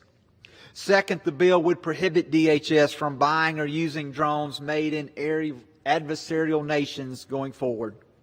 I would like to thank my friend and colleague, Ranking Member Katko, for being an original co-sponsor of this bipartisan legislation. Along with members on the other side of the aisle, this is truly a bipartisan piece of legislation. With China looming as a growing threat on the horizon, maintaining our homeland security is of the utmost importance, and I urge my colleagues to support this bill. I reserve the balance of my time. Gentleman reserves. Gentleman from Mississippi, Mr. Thompson is recognized. Thank you, Mr. Speaker. Mr. Speaker, I have no more speakers, and I'm prepared to close after the gentleman from Mississippi closes. Gentleman reserves. Gentleman from Mississippi, Mr. Guest is recognized. Mr. Speaker, I have no further speakers, and I urge all members to support this bill, and I yield back the balance of my time. Gentleman yields back. Gentleman from Mississippi, Mr. Thompson is recognized. Thank you, Mr. Speaker. Mr. Speaker, I yield myself the balance of my time. I commend my colleague from Mississippi, Mr. Guest, for introducing this bill that seeks to ensure the integrity and security of the drone systems that the Department of Homeland Security operates. With that, I urge my colleagues to support H.R. 4682, and I yield back the balance of my time. Gentleman yields back. The question is, will the House suspend the rules and pass Bill H.R. 4682 as amended? Those in favor say aye. Those opposed say no. In the opinion of the chair, 2/3 being in the affirmative, the rules are suspended, the bill is passed, and without objection, the motion reconsidered is laid on the table. For what purpose does the gentleman from Mississippi seek recognition? Mr. Speaker, I move that the House suspend the rules and pass the bill H.R. 4363 as amended. The clerk will report the title of the bill. Union Calendar number 86, H.R. 4363, a bill to establish a daily public reporting requirement for covered contract awards of the Department of Homeland Security and for other purposes. Pursuant to the rule, the gentleman from Mississippi, Mr. Thompson, the gentleman from Mississippi, Mr. Guest, each will control 20 minutes. The chair now recognizes the gentleman from Mississippi, Mr. Thompson. Thank you very much, Mr. Speaker. Mr. Speaker, I ask unanimous consent that all members may have 5 legislative days to revise and extend their remarks and to include extraneous material on this measure. Without objection. Thank you very much, Mr. Speaker. Mr. Speaker, I rise in support of H.R. 4363, the Dhs Contract Reporting Act of 2021, and yield myself such time as I may consume. Gentleman's recognized. Thank you, Mr. Speaker. Mr. Speaker, the Department of Homeland Security spends billions of dollars each year to acquire goods and services needed to carry out its missions. It purchases everything from disaster relief supplies to passenger screening equipment to software designed to protect federal government networks from cyber threats. The Department's Inspector General and the Government Accountability Office have consistently identified challenges with respect to DHS contract management efforts. For instance, the DHS Inspector General has identified instances where FEMA awarded contracts to inexperienced vendors that were unable to deliver critical supplies in response to major disasters. In a June 2020 GAO determined that U.S. Customs and Border Protection had misspent funding that Congress specifically appropriated for migrant medical care and related supplies. H.R. 4363 seeks to improve visibility in DHS's contract awards by requiring daily reporting of contract awards on the department's public website. The reports are to include key information about the award, such as the purpose of the contract and where work is expected to be performed. The reports are also to include information about the award recipient, such as the name of the company and whether it is considered a small business. H.R. 4363 has bipartisan support and was reported out of committee by voice vote. With that, I urge my colleagues to support this legislation and reserve the balance of my time. Gentleman reserves. Gentleman from Mississippi, Mr. Guest is recognized. Thank you, Mr. Speaker. I yield myself such time as I may consume. Gentleman is recognized. I rise today in support of H.R. 4363, the DHS Contract Reporting Act of 2021. The Department of Homeland Security, along with its component agencies, is appropriated billions of dollars every year to carry out its mission. This legislation, authorized by my colleague, Representative Harshbarger, will bring long overdue transparency to the money DHS spends when contracting services from the private sector. I commend Representative Harshbarger for her legislation to battle waste, fraud, and abuse, and to ensure that taxpayers' dollars are spent efficiently and transparently. I urge members to join me in supporting H.R. 4363, and I reserve the balance of my time. Gentleman reserves. Gentleman from Mississippi, Mr. Thompson is recognized. Thank you, Mr. Speaker. Mr. Speaker, I have no more speakers and am prepared to close after the gentleman from Mississippi closes. Gentleman reserves. Gentleman from Mississippi, Mr. Guest is recognized. Mr. Speaker, I yield 3 minutes to the gentlelady from Tennessee, Ms. Harshbarger. Gentlewoman is recognized for 3 minutes. Thank you, Mr. Guest. Thank you, Mr. Speaker. I rise today in support of H.R. 4363, the Dhs Contract Reporting Act of 2021. Improving transparency and accountability is an essential way for the American people to gain and have confidence in their government and the Department of Homeland Security. Currently, there is no clear line of sight into DHS's purchasing decisions. Even though DHS is required to report some contract awards to the House and Senate Appropriations Committees, it's not required to report them to other committees with oversight responsibilities such as ours, the House Committee on Homeland Security. And most importantly, if the American people want to know where their tax dollars are going, that information is almost impossible to find. Today, if someone wanted to find a DHS contract award, they would have to know how to use and navigate the cumbersome federal data systems, and even then, they may not be successful if they don't already know some key details about the contract. Furthermore, DHS acquisition management is still on the Government Accountability Office high-risk list. GAO reports that although DHS has taken steps to strengthen its acquisition requirements development process, DHS continues to face challenges in effectively executing its acquisition portfolio, with many programs not meeting the cost and schedule goals they establish. I want to change this. The bill I'm putting forward today will increase the transparency into these contracts. The Dhs Contract Reporting Act of 2021 requires DHS to have a public-facing website where it will report all contract awards over $4 million. To illustrate the current opaqueness of our oversight, I want to ask, does anybody here know whether all the DHS contracts that should have been awarded competitively actually were? I don't know the answer, but I do know that competition in contract awards helps to lower the cost of services and technologies the department buys, and to get the best return on investment for the American taxpayer. To get at this type of information and to have more insight into DHS's awards more generally, this bill also requires DHS to include key aspects of each contract award it reports, such as the total amount it plans to spend, what the contract is for, what type of agreement it is, and whether the government competed the contract award. According to the government's top 100 contractors reports for 2020, DHS alone awarded over $12 billion to its top 100 contractors, and this is an increase in spending of $1 billion from just the previous year. This includes everything from drones and IT systems to medical services at the border. With these significant levels of increased spending, it's crucial that Congress have better oversight of DHS contracts.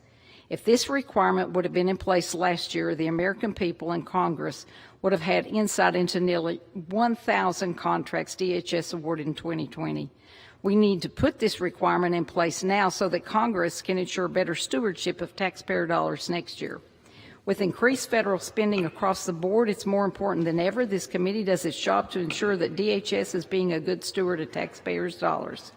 More accountability will make the department a better business partner and a better provider of services to the public, and that's why I urge my colleagues to support this bill. I'd like to thank Ranking Member Katko and Representatives Luria and Slotkin for reaching across the aisle and co-sponsoring this bill. And I yield back. Gentleman yields back. Gentleman from Mississippi, Mr. Guest, is recognized. Mr. Chairman, at this time we'd reserve. Gentleman reserves. Gentleman from Mississippi, Mr. Thompson. Thank you, Mr. Speaker. I reserve and am prepared to close. Gentleman reserves. Gentleman from Mississippi, Mr. Guest, is recognized. Mr. Speaker, I have no further speakers, and I urge members to support this bill, and I yield back the balance of my time. Gentleman from Mississippi yields back. Gentleman from Mississippi, Mr. Thompson, is recognized. Thank you, Mr. Speaker. Mr. Speaker, I yield myself the balance of the time. DHS obligated nearly $20 billion on goods and services in fiscal year 2020, making it the fourth highest spending civilian agency in the federal government. Congress has a responsibility to ensure that the department's funds are well spent. Enactment of H.R. 4363 would provide greater transparency into the department's contract awards and enable better oversight of DHS's spending. With that, I urge my colleagues to support H.R. 4363, and I yield back the balance of my time. Gentleman yields back. Members, the question is, will the House suspend the rules and pass Bill H.R.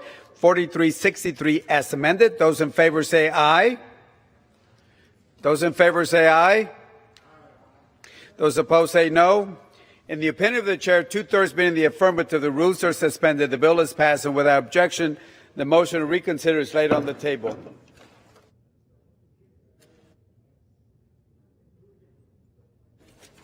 We're done.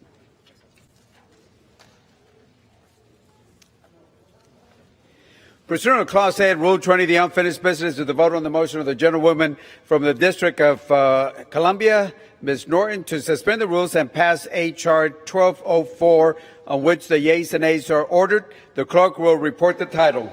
H.R. 1204, a bill to amend the District of Columbia Home Rule Act to permit the District of Columbia to establish the rate of pay of the Chief Financial Officer of the District of Columbia.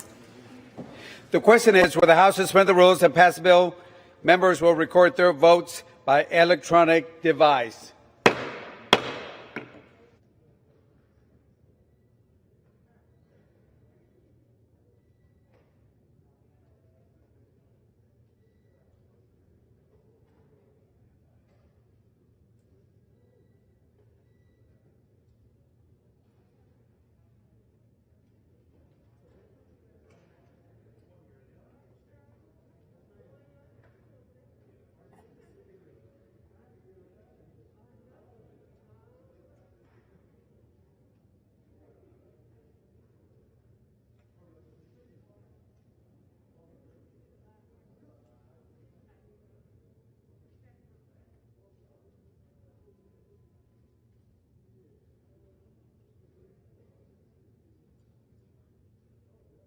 For what purpose does the gentleman from Pennsylvania seek recognition? Mr. Speaker, as a member designated by Mr. Lawson, pursuant to House Resolution 8, I'm from the House that Mr. Lawson will vote yes on H.R. 1204.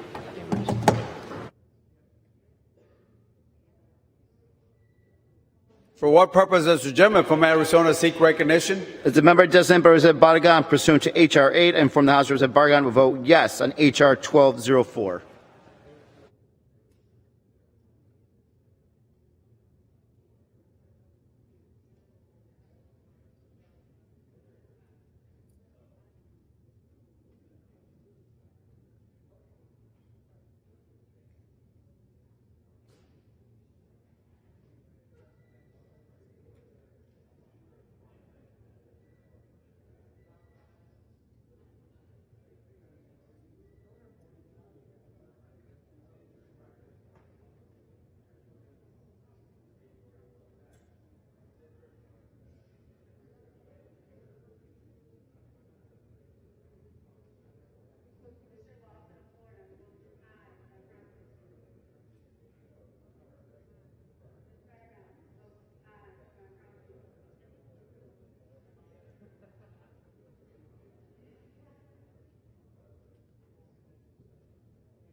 For what purpose does the gentlewoman from Illinois seek recognition? As the member designated by Mr. Rush, pursuant to H.R. 8, I inform the House that Mr. Rush will vote yes on H.R. 1204.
For what purpose does the gentleman from Ohio seek recognition?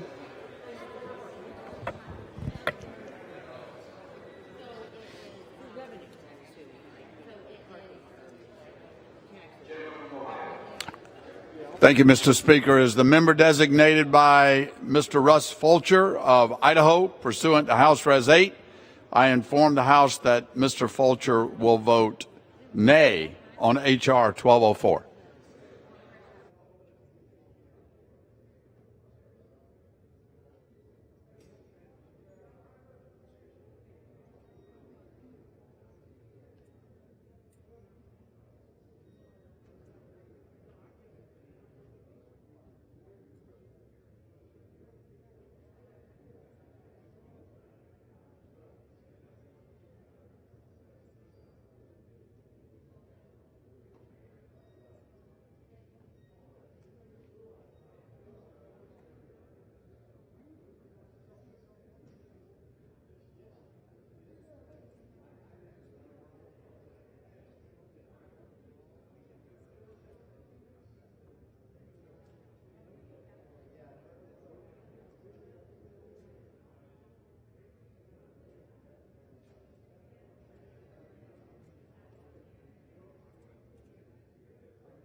For what purpose?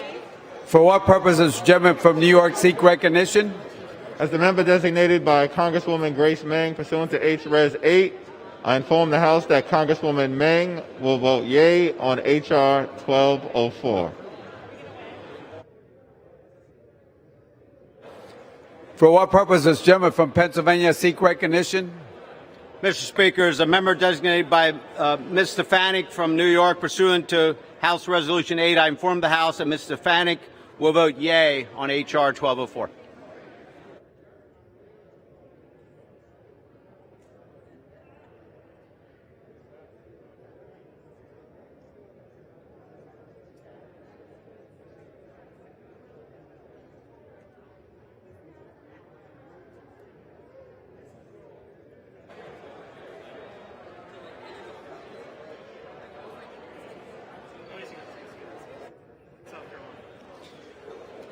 For what purpose does the gentleman from South Carolina seek recognition?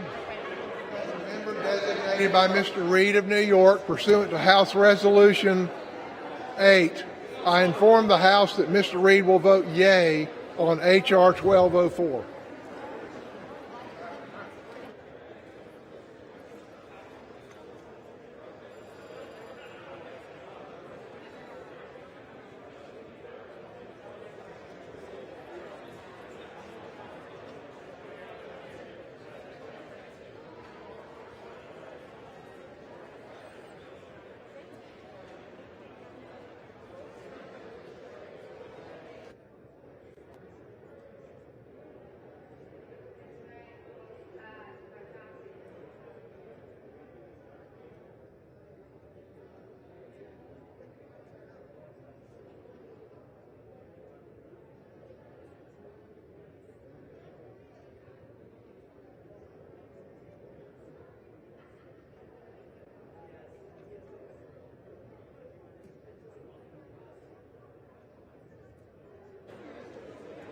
For what purpose does the gentleman from California seek recognition? Mr. Speaker, as member designated by Congressmember Napolitano, pursuant to House Resolution 8, I inform the House that Congressmember Napolitano will vote yes on H.R. 1204.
From Florida seek recognition?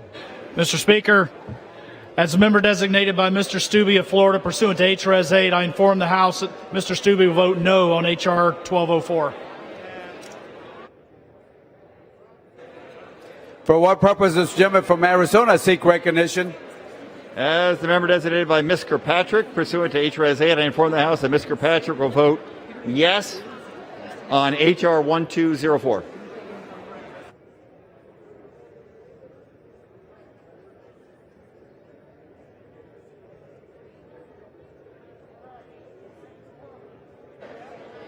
For what purpose does the gentlewoman from Connecticut seek recognition? As the member designated by Ms. Wilson pursuant to H.Res. 8, I inform the House that Ms. Wilson will vote yes on H.R. 1204.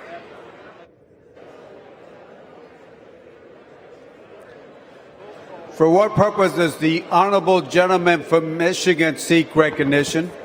Mr. Speaker, as the member designated by Mr. Butterfield of North Carolina pursuant to H.R.S. 8, I inform the House that Mr. Butterfield will vote yes on H.R. 1204. As the member designated by Mr. Ryan of Ohio pursuant to H.R.S. 8, I inform the House that Mr. Ryan will vote yes on H.R. 1204.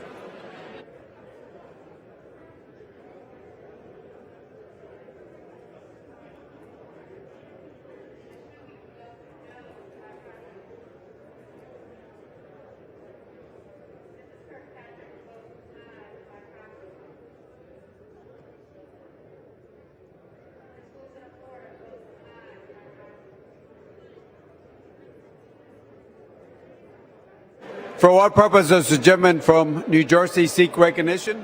Mr. Speaker, as the member designated by Mr. Albio Series pursuant to H.Res. 8, I inform the House that Mr. Series will vote yes on H.R. 1204, and as the member designated by Mr. Donald Payne pursuant to H.Res. 8, I inform the House that Mr. Payne will vote yes on H.R. 1204.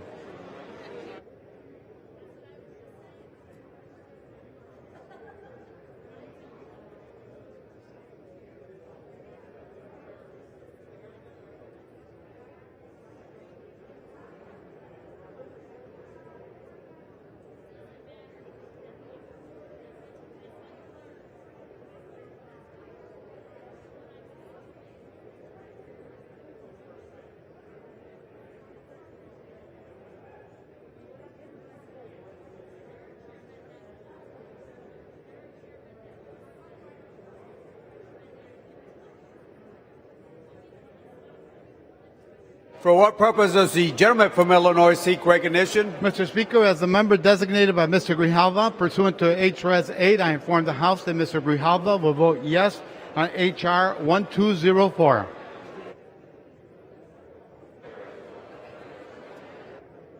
For what purpose does the gentleman from Texas seek recognition? Thank you, Mr. Speaker. As the member designated by Mr. Brian Babin of the great state of Texas, pursuant to H.Res. 8, I inform the House that Mr. Babin will be a nay on H.R. 1204.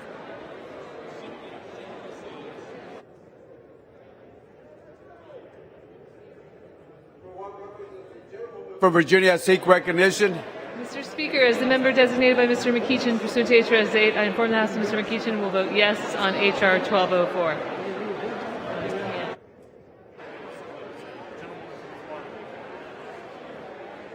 For what purpose does the gentlewoman from Florida seek recognition? Yes, as a member designated by Mr. McCall pursuant to H.R. 8, I inform the House that Mr. McCall will vote yes on H.R. 1204. Thank you.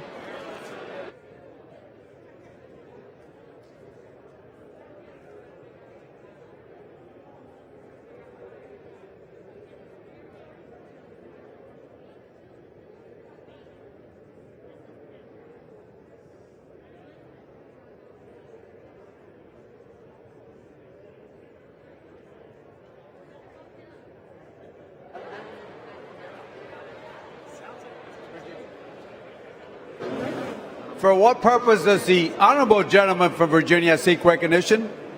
Mr. Speaker, as the member designated by Mr. Baya of Virginia, pursuant to H.Res. 8, I inform the House that Mr. Baya of Virginia will vote yea on H.R. 1204.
What purpose does the gentleman from Pennsylvania seek recognition? Mr. Speaker, as the member designated by Mr. Reschenthaler of Pennsylvania pursuant to House Res 8, I inform the House that Mr. Reschenthaler will be voting no on H.R. 1204.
Does the gentleman from South Carolina seek recognition? Mr. Speaker, as a member designated by Mr. Armstrong of North Dakota pursuant to H.R. 8, I inform the House that Mr. Armstrong will vote aye on H.R. 1204.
The gentleman from South Carolina.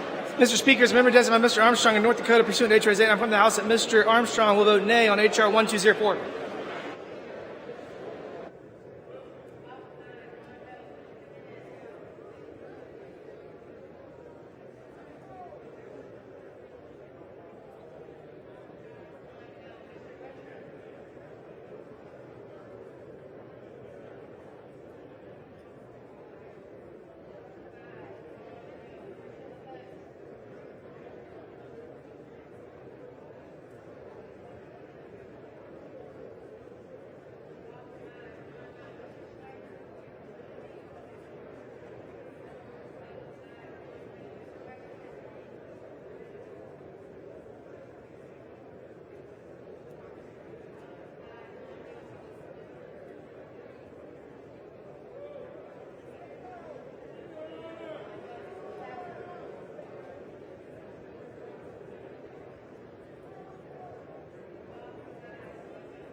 On this vote, the yeas are 259, the nays are 170, two-thirds not being in the affirmative. The rules are not suspended, and the bill is not passed.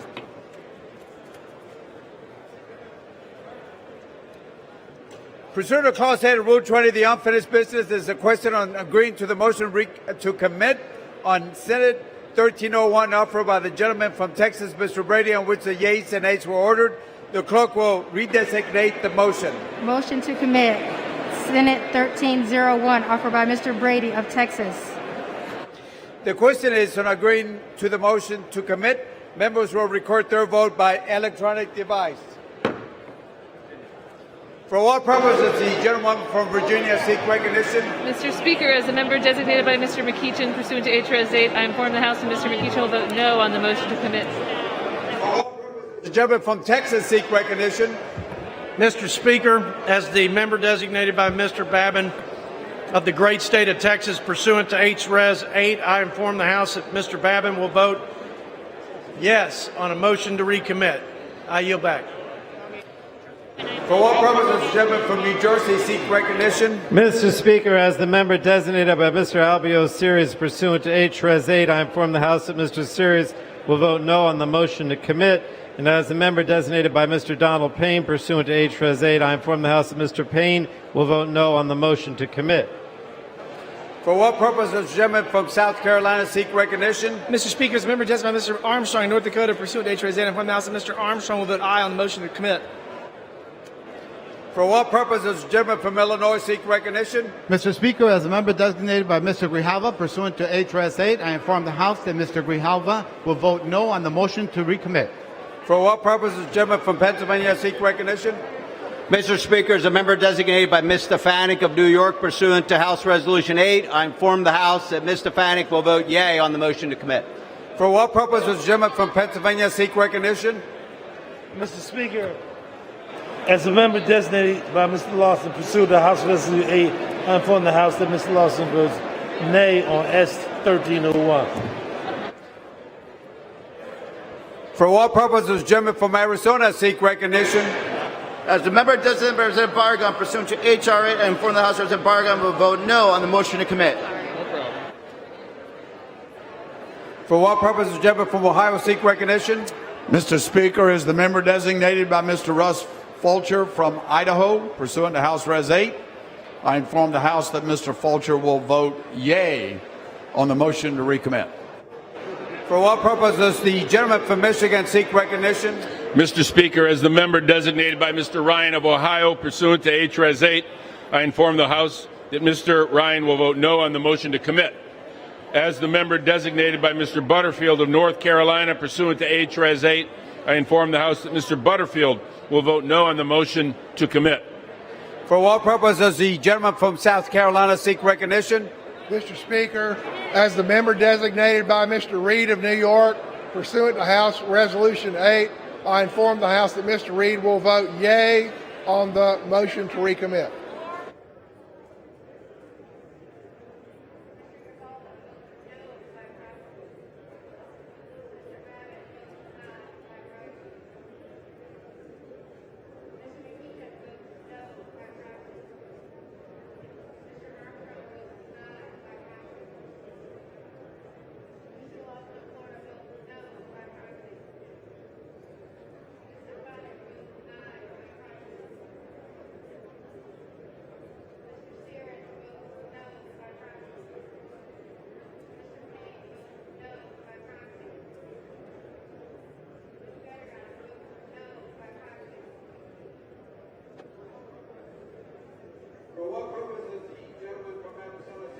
As the member designated by Ms. Kirkpatrick, pursuant to HRS 8, I inform the House that Ms. Kirkpatrick will vote no on the motion to commit. Mr. Speaker, as a member designated by Mr. Reschenthal of Pennsylvania pursuant to House Res 8, I inform the House that Mr. Reschenthal will be voting yes on the motion to recommit. For what purpose does the gentlewoman from Connecticut seek recognition? As the member designated by Ms. Wilson pursuant to HRes 8, I inform the House that Ms. Wilson will vote no on the motion to recommit. For what purpose does the gentleman from Virginia seek recognition? Mr. Speaker, as the member designated by Mr. Baya of Virginia, pursuant to HRes 8, I inform the House that Mr. Baya of Virginia will vote nay on the motion to commit.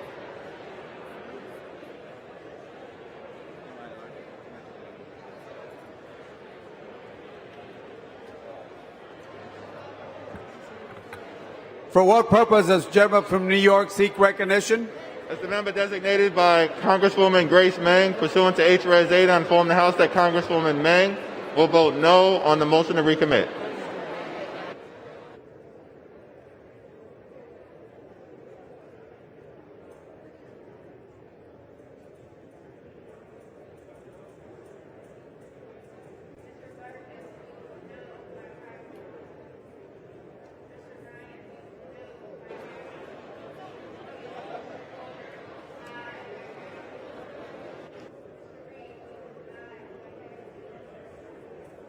For what purpose does the gentlewoman from Illinois seek recognition? As the member designated by Mr. Rush pursuant to HRes 8, I inform the House that Mr. Rush will vote no on the motion to commit.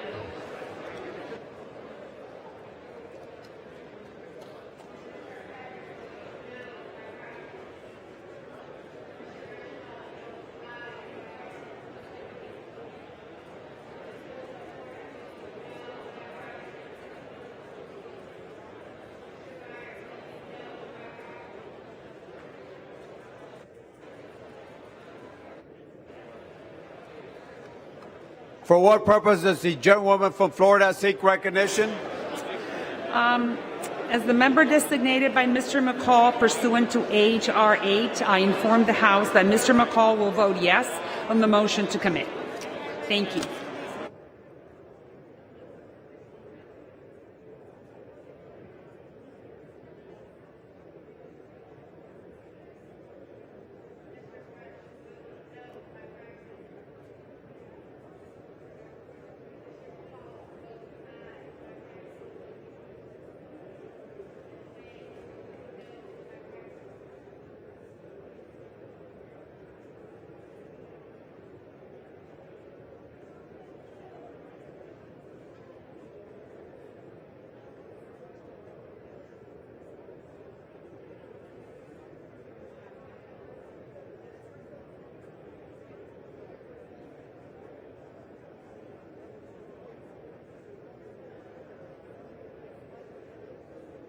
Does the gentleman from Florida seek recognition?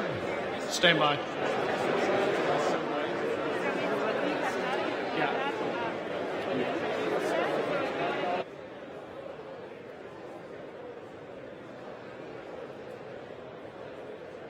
Back.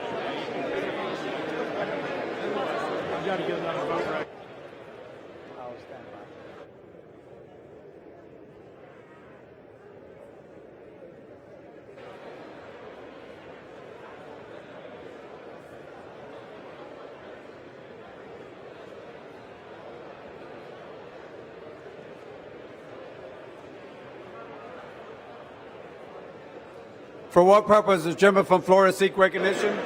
As member designated by Mr. Stubbe of Florida pursuant to H.Res. 8, I inform the House that Mr. Stubbe will vote yes on the motion to commit.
For what purpose does the gentleman from California seek recognition? Mr. Speaker, as member designated by Congressmember Napolitano pursuant to House Resolution 8, I inform the House that Congressmember Napolitano will vote no on the motion to commit.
On this vote, the yeas are 210, the nays are 220. The motion is not adopted.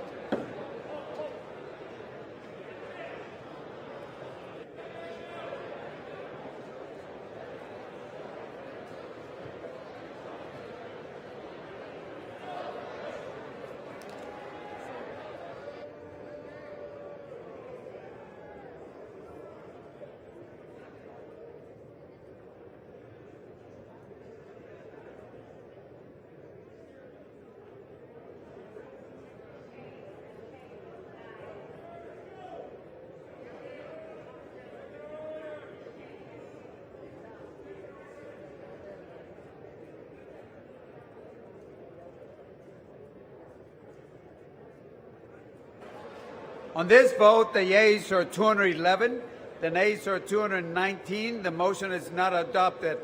The question is on the passage of the bill. Those in favor say aye. Those opposed say no. The ayes have it. On that, I ask the yeas and nays. Pursuant to Section 3S of House Resolution 8, the yeas and nays are ordered. Members will record their votes by electronic device. For what purpose does the gentleman from Arizona seek recognition? As a member designated by Ms. Kirkpatrick, pursuant to HRS 8, I inform the House that Ms. Kirkpatrick will vote yes on House Amendment to S 1301. For what purpose does the gentleman from Ohio seek recognition? Mr. Speaker, as the member designated by Mr. Russ Fulcher of Idaho, pursuant to House Res 8, I inform the House that Mr. Fulcher will vote nay on House Amendment to S 1301. For what purpose does the gentleman from Michigan seek recognition? Mr. Speaker, as the member designated by Mr. Butterfield of North Carolina, pursuant to HRS 8, I inform the House that Mr. Butterfield will vote yes on House Amendment to S 1301. As the member designated by Mr. Ryan of Ohio, pursuant to HRS 8, I inform the House that Mr. Ryan will vote yes on House Amendment to S 1301. For what purpose does the gentleman from South Carolina seek recognition? Mr. Speaker, as a member designated by Mr. Armstrong, North Dakota, pursuant to H.R. 8, I'm informed the House that Mr. Armstrong will vote nay on the House Amendment to S1301. For what purpose does the gentlewoman from Virginia seek recognition? As a member designated by Mr. McEachin, pursuant to HRS 8, I inform the House that Mr. McEachin will vote yes on House Amendment to S1301. For what purpose does the gentleman from Texas seek recognition? Mr. Speaker, as the member designated by Mr. Brian Babin of the great state of Texas, pursuant to HRS 8, I inform the House that Mr. Babin will be a nay on the House Amendment S 1301. I yield back. For what purpose does the gentleman from Illinois seek recognition? Mr. Speaker, as a member designated by Mr. Grijalva, pursuant to HRS 8, I inform the House that Mr. Grijalva will vote aye on S 1301. For what purpose does the gentleman from Pennsylvania seek recognition?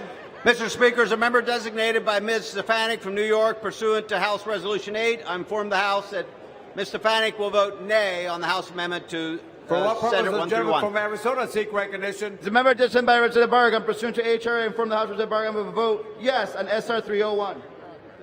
For what purpose does the gentleman from Florida seek recognition?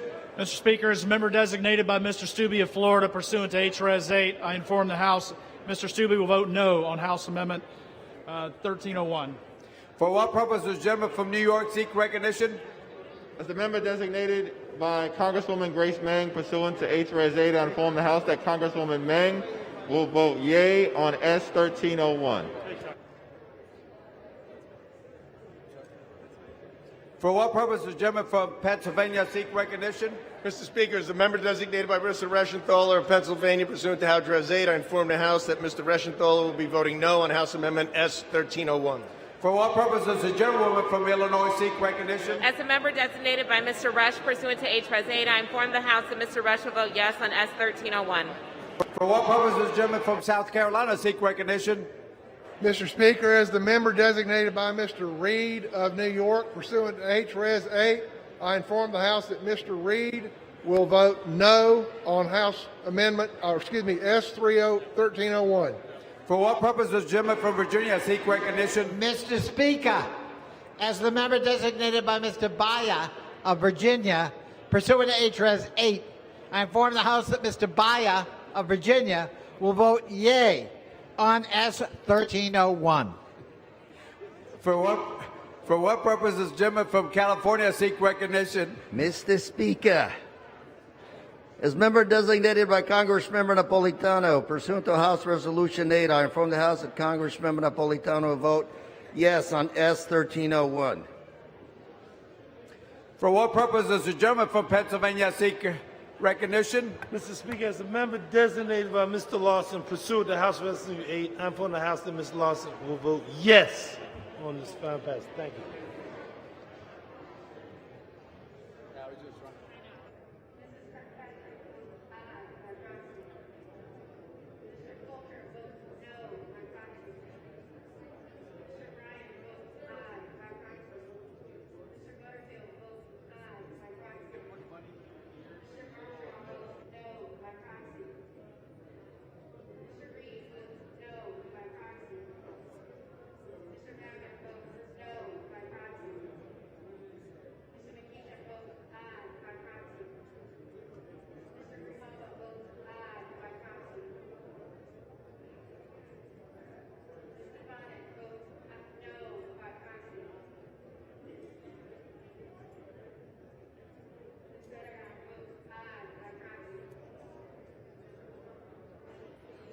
For what purpose does the gentlewoman from Connecticut seek recognition? As the member designated by Ms. Wilson pursuant to H Res 8, I inform the House that Ms. Wilson will vote yes on S 1301.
For what purpose does the gentlewoman from Florida seek recognition? As a member designated by Mr. McCall pursuant to H.R. 8, I inform the House that Mr. McCall will vote nay on S 1301. Thank you.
For what purpose does the gentleman from New Jersey seek recognition?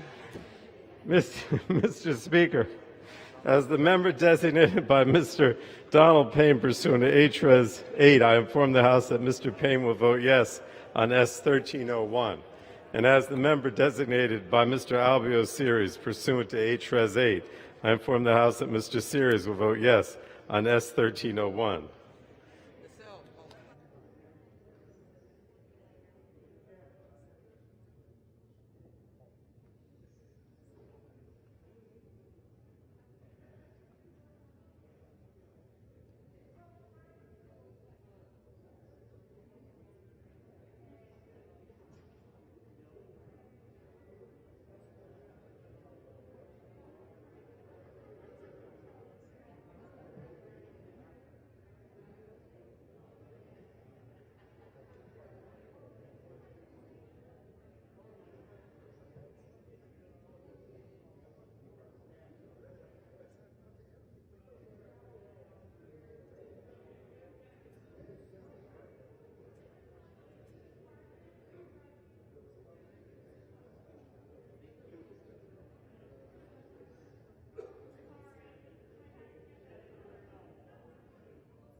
On this vote, the yeas are 219, the nays are 212. The bill is passed. Without objection, a motion to reconsider is laid on the table.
Gentleman from California seek recognition.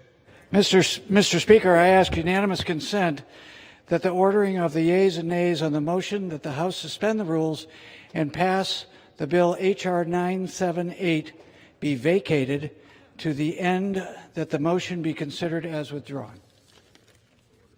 Without objection, so ordered.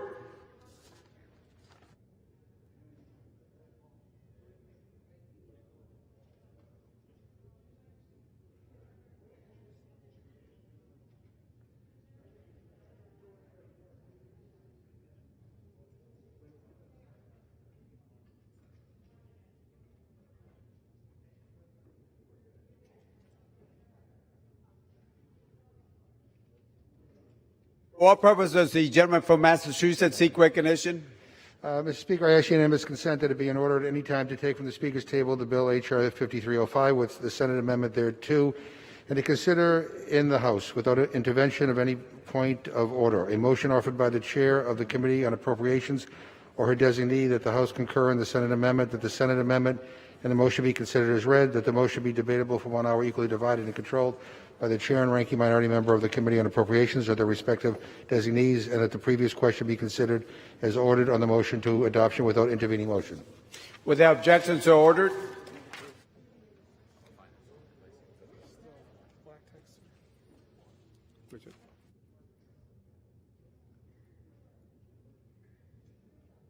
The Chair will now entertain requests for 1-minute speeches. For what purpose does the gentleman from California seek recognition? Mr. Speaker, I ask unanimous consent to address the House for 1 minute and to revise and extend my remarks. Without objection, the gentlewoman is recognized. Ms. Porter. Too often, our country fails to get people the mental health care they need. This is true for Americans of all ages, and it's particularly acute for our nation's college students. They face the hurdles of corporate greed in our healthcare system and stigma against mental health treatment. But they also run into roadblocks with unhelpful or at times actively harmful campus policies. Policymakers need to give students the tools they need to succeed so they can graduate and become leaders in our communities.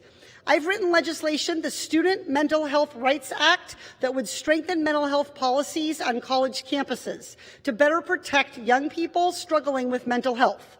Students have begun a third school year disrupted by COVID-19. They continue to face the challenges of being physically isolated from their peers and navigating remote or hybrid instruction. The problem is clear. Protecting students' health is urgent and necessary. I yield back. For what purpose does the gentleman from Georgia seek recognition? Ask unanimous consent to address the House for 1 minute and to extend and revise my remarks. Without objection, the gentleman is recognized for 1 minute. Mr. Speaker, I rise today to ask my colleagues to support legislation that I, along with Representative Jim Hagedorn, are introducing to ask the House of Representatives to denounce Major League Baseball's action in closing a plant in Caledonia, Minnesota, and moving manufacturing jobs to communist China. For more than 2 decades, Mikan Sports has been located in the Caledonia community. As an integral small business, Mikan employs nearly 150 hard-working Americans.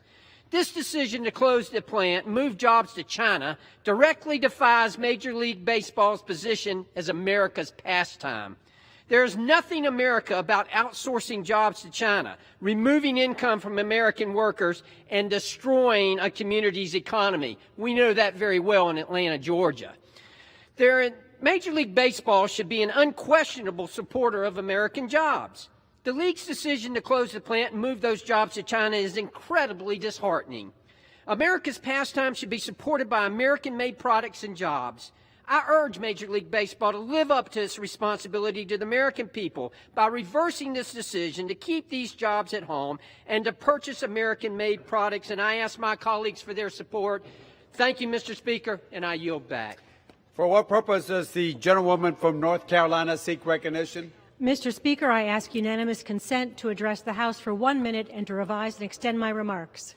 Without objection, the gentlewoman is recognized for 1 minute. Mr. Speaker, I rise today to express my strong support for the historic Bipartisan Investment and Jobs Act. This bill will provide critical funding to rebuild our nation's physical infrastructure and accelerate our shift to green energy, all while creating good-paying jobs in communities like mine. In North Carolina, more than 3,000 miles of highway and 1,400 bridges need repair. The average driver spends $500 a year on vehicle maintenance costs thanks to this rundown infrastructure. More than 400,000 North Carolina residents lack adequate access to Internet. This bill expands broadband access, helping to ensure that everyone has the tools they need to stay connected and participate fully in school and in remote work. All these investments create good-paying jobs, spurring economic development and catapulting our nation into the 21st century. I urge my colleagues to join me in supporting this bill, and I yield back. For what purpose does the gentleman from Mississippi seek recognition? Unanimous consent to address the House for 1 minute to revise and extend my remarks. Without objection, the honourable gentleman is recognized for 1 minute. Well, thank you, Mr. Speaker. Last week, I voted in opposition to one of the most radical attacks on the unborn that Congress has ever seen. H.R. 3755, the abortion on demand bill, would create a dangerous national standard that would allow the execution of innocents solely because of their race, sex, or disability. Our nation denounces those who devalue life. We condemn China and North Korea for their human rights abuses. And yet we must reconcile with the fact that some of our nation's leaders are devaluing the life of American babies. It is simple. Abortion is murder, and murder is wrong. Thou shalt not kill is not a statement to reject for the sake of politics. As a Catholic and a father, I will always defend the unborn. As a conservative congressman, I will continue fighting to keep taxpayer dollars from being used to fund these violent procedures. May God have mercy on us all, and I yield back. For what purpose does the gentlewoman from the District of Columbia seek recognition?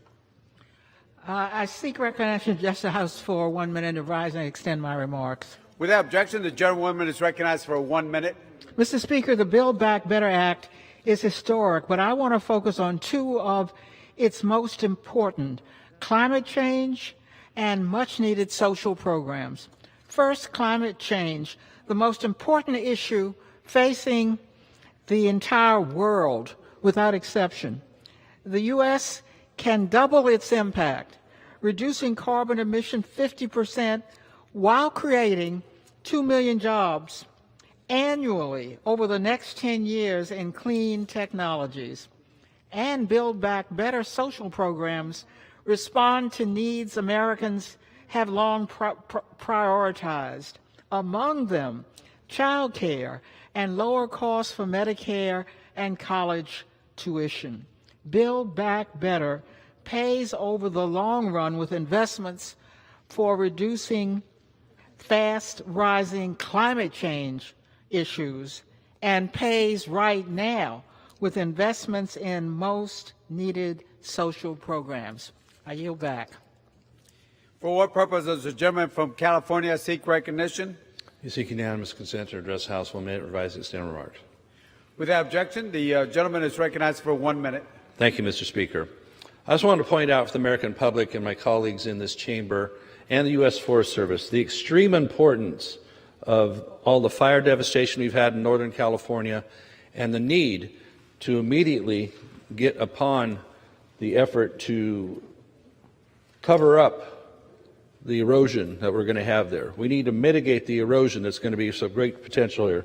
This fire here, the Dixie Fire, currently almost put out, has reached finally nearly 1 million acres on top of the fire last year and the one 2 years before that.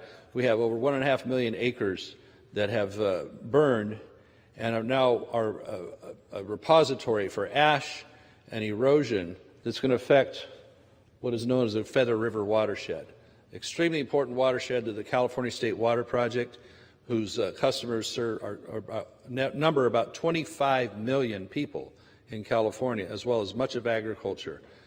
We need that erosion control to happen immediately, especially on the heels of the Beckworth Fire, the Dixie Fire, so that we don't have our streams, our rivers, our lakes plugged up with ash, with soil that makes it impossible for our water supply this coming year to be delivered to people in agriculture. I yield back. For what purpose does the gentleman from New York seek recognition?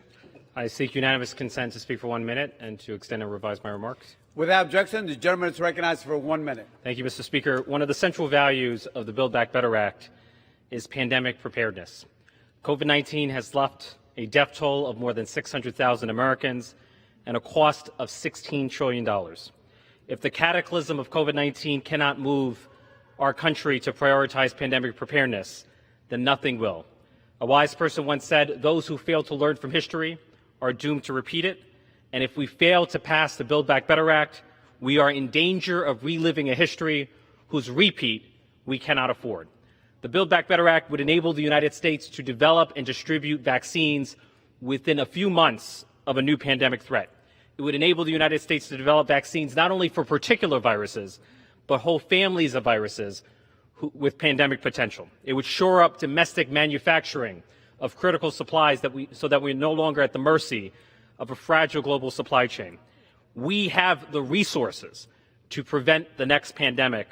The only question that remains is, do we have the political will to build back better?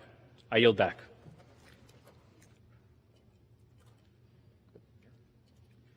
Pursuant to Section 11B of House Resolution 188, the House stands adjourned until 10 a.m. tomorrow for morning hour debate and noon for legislative business.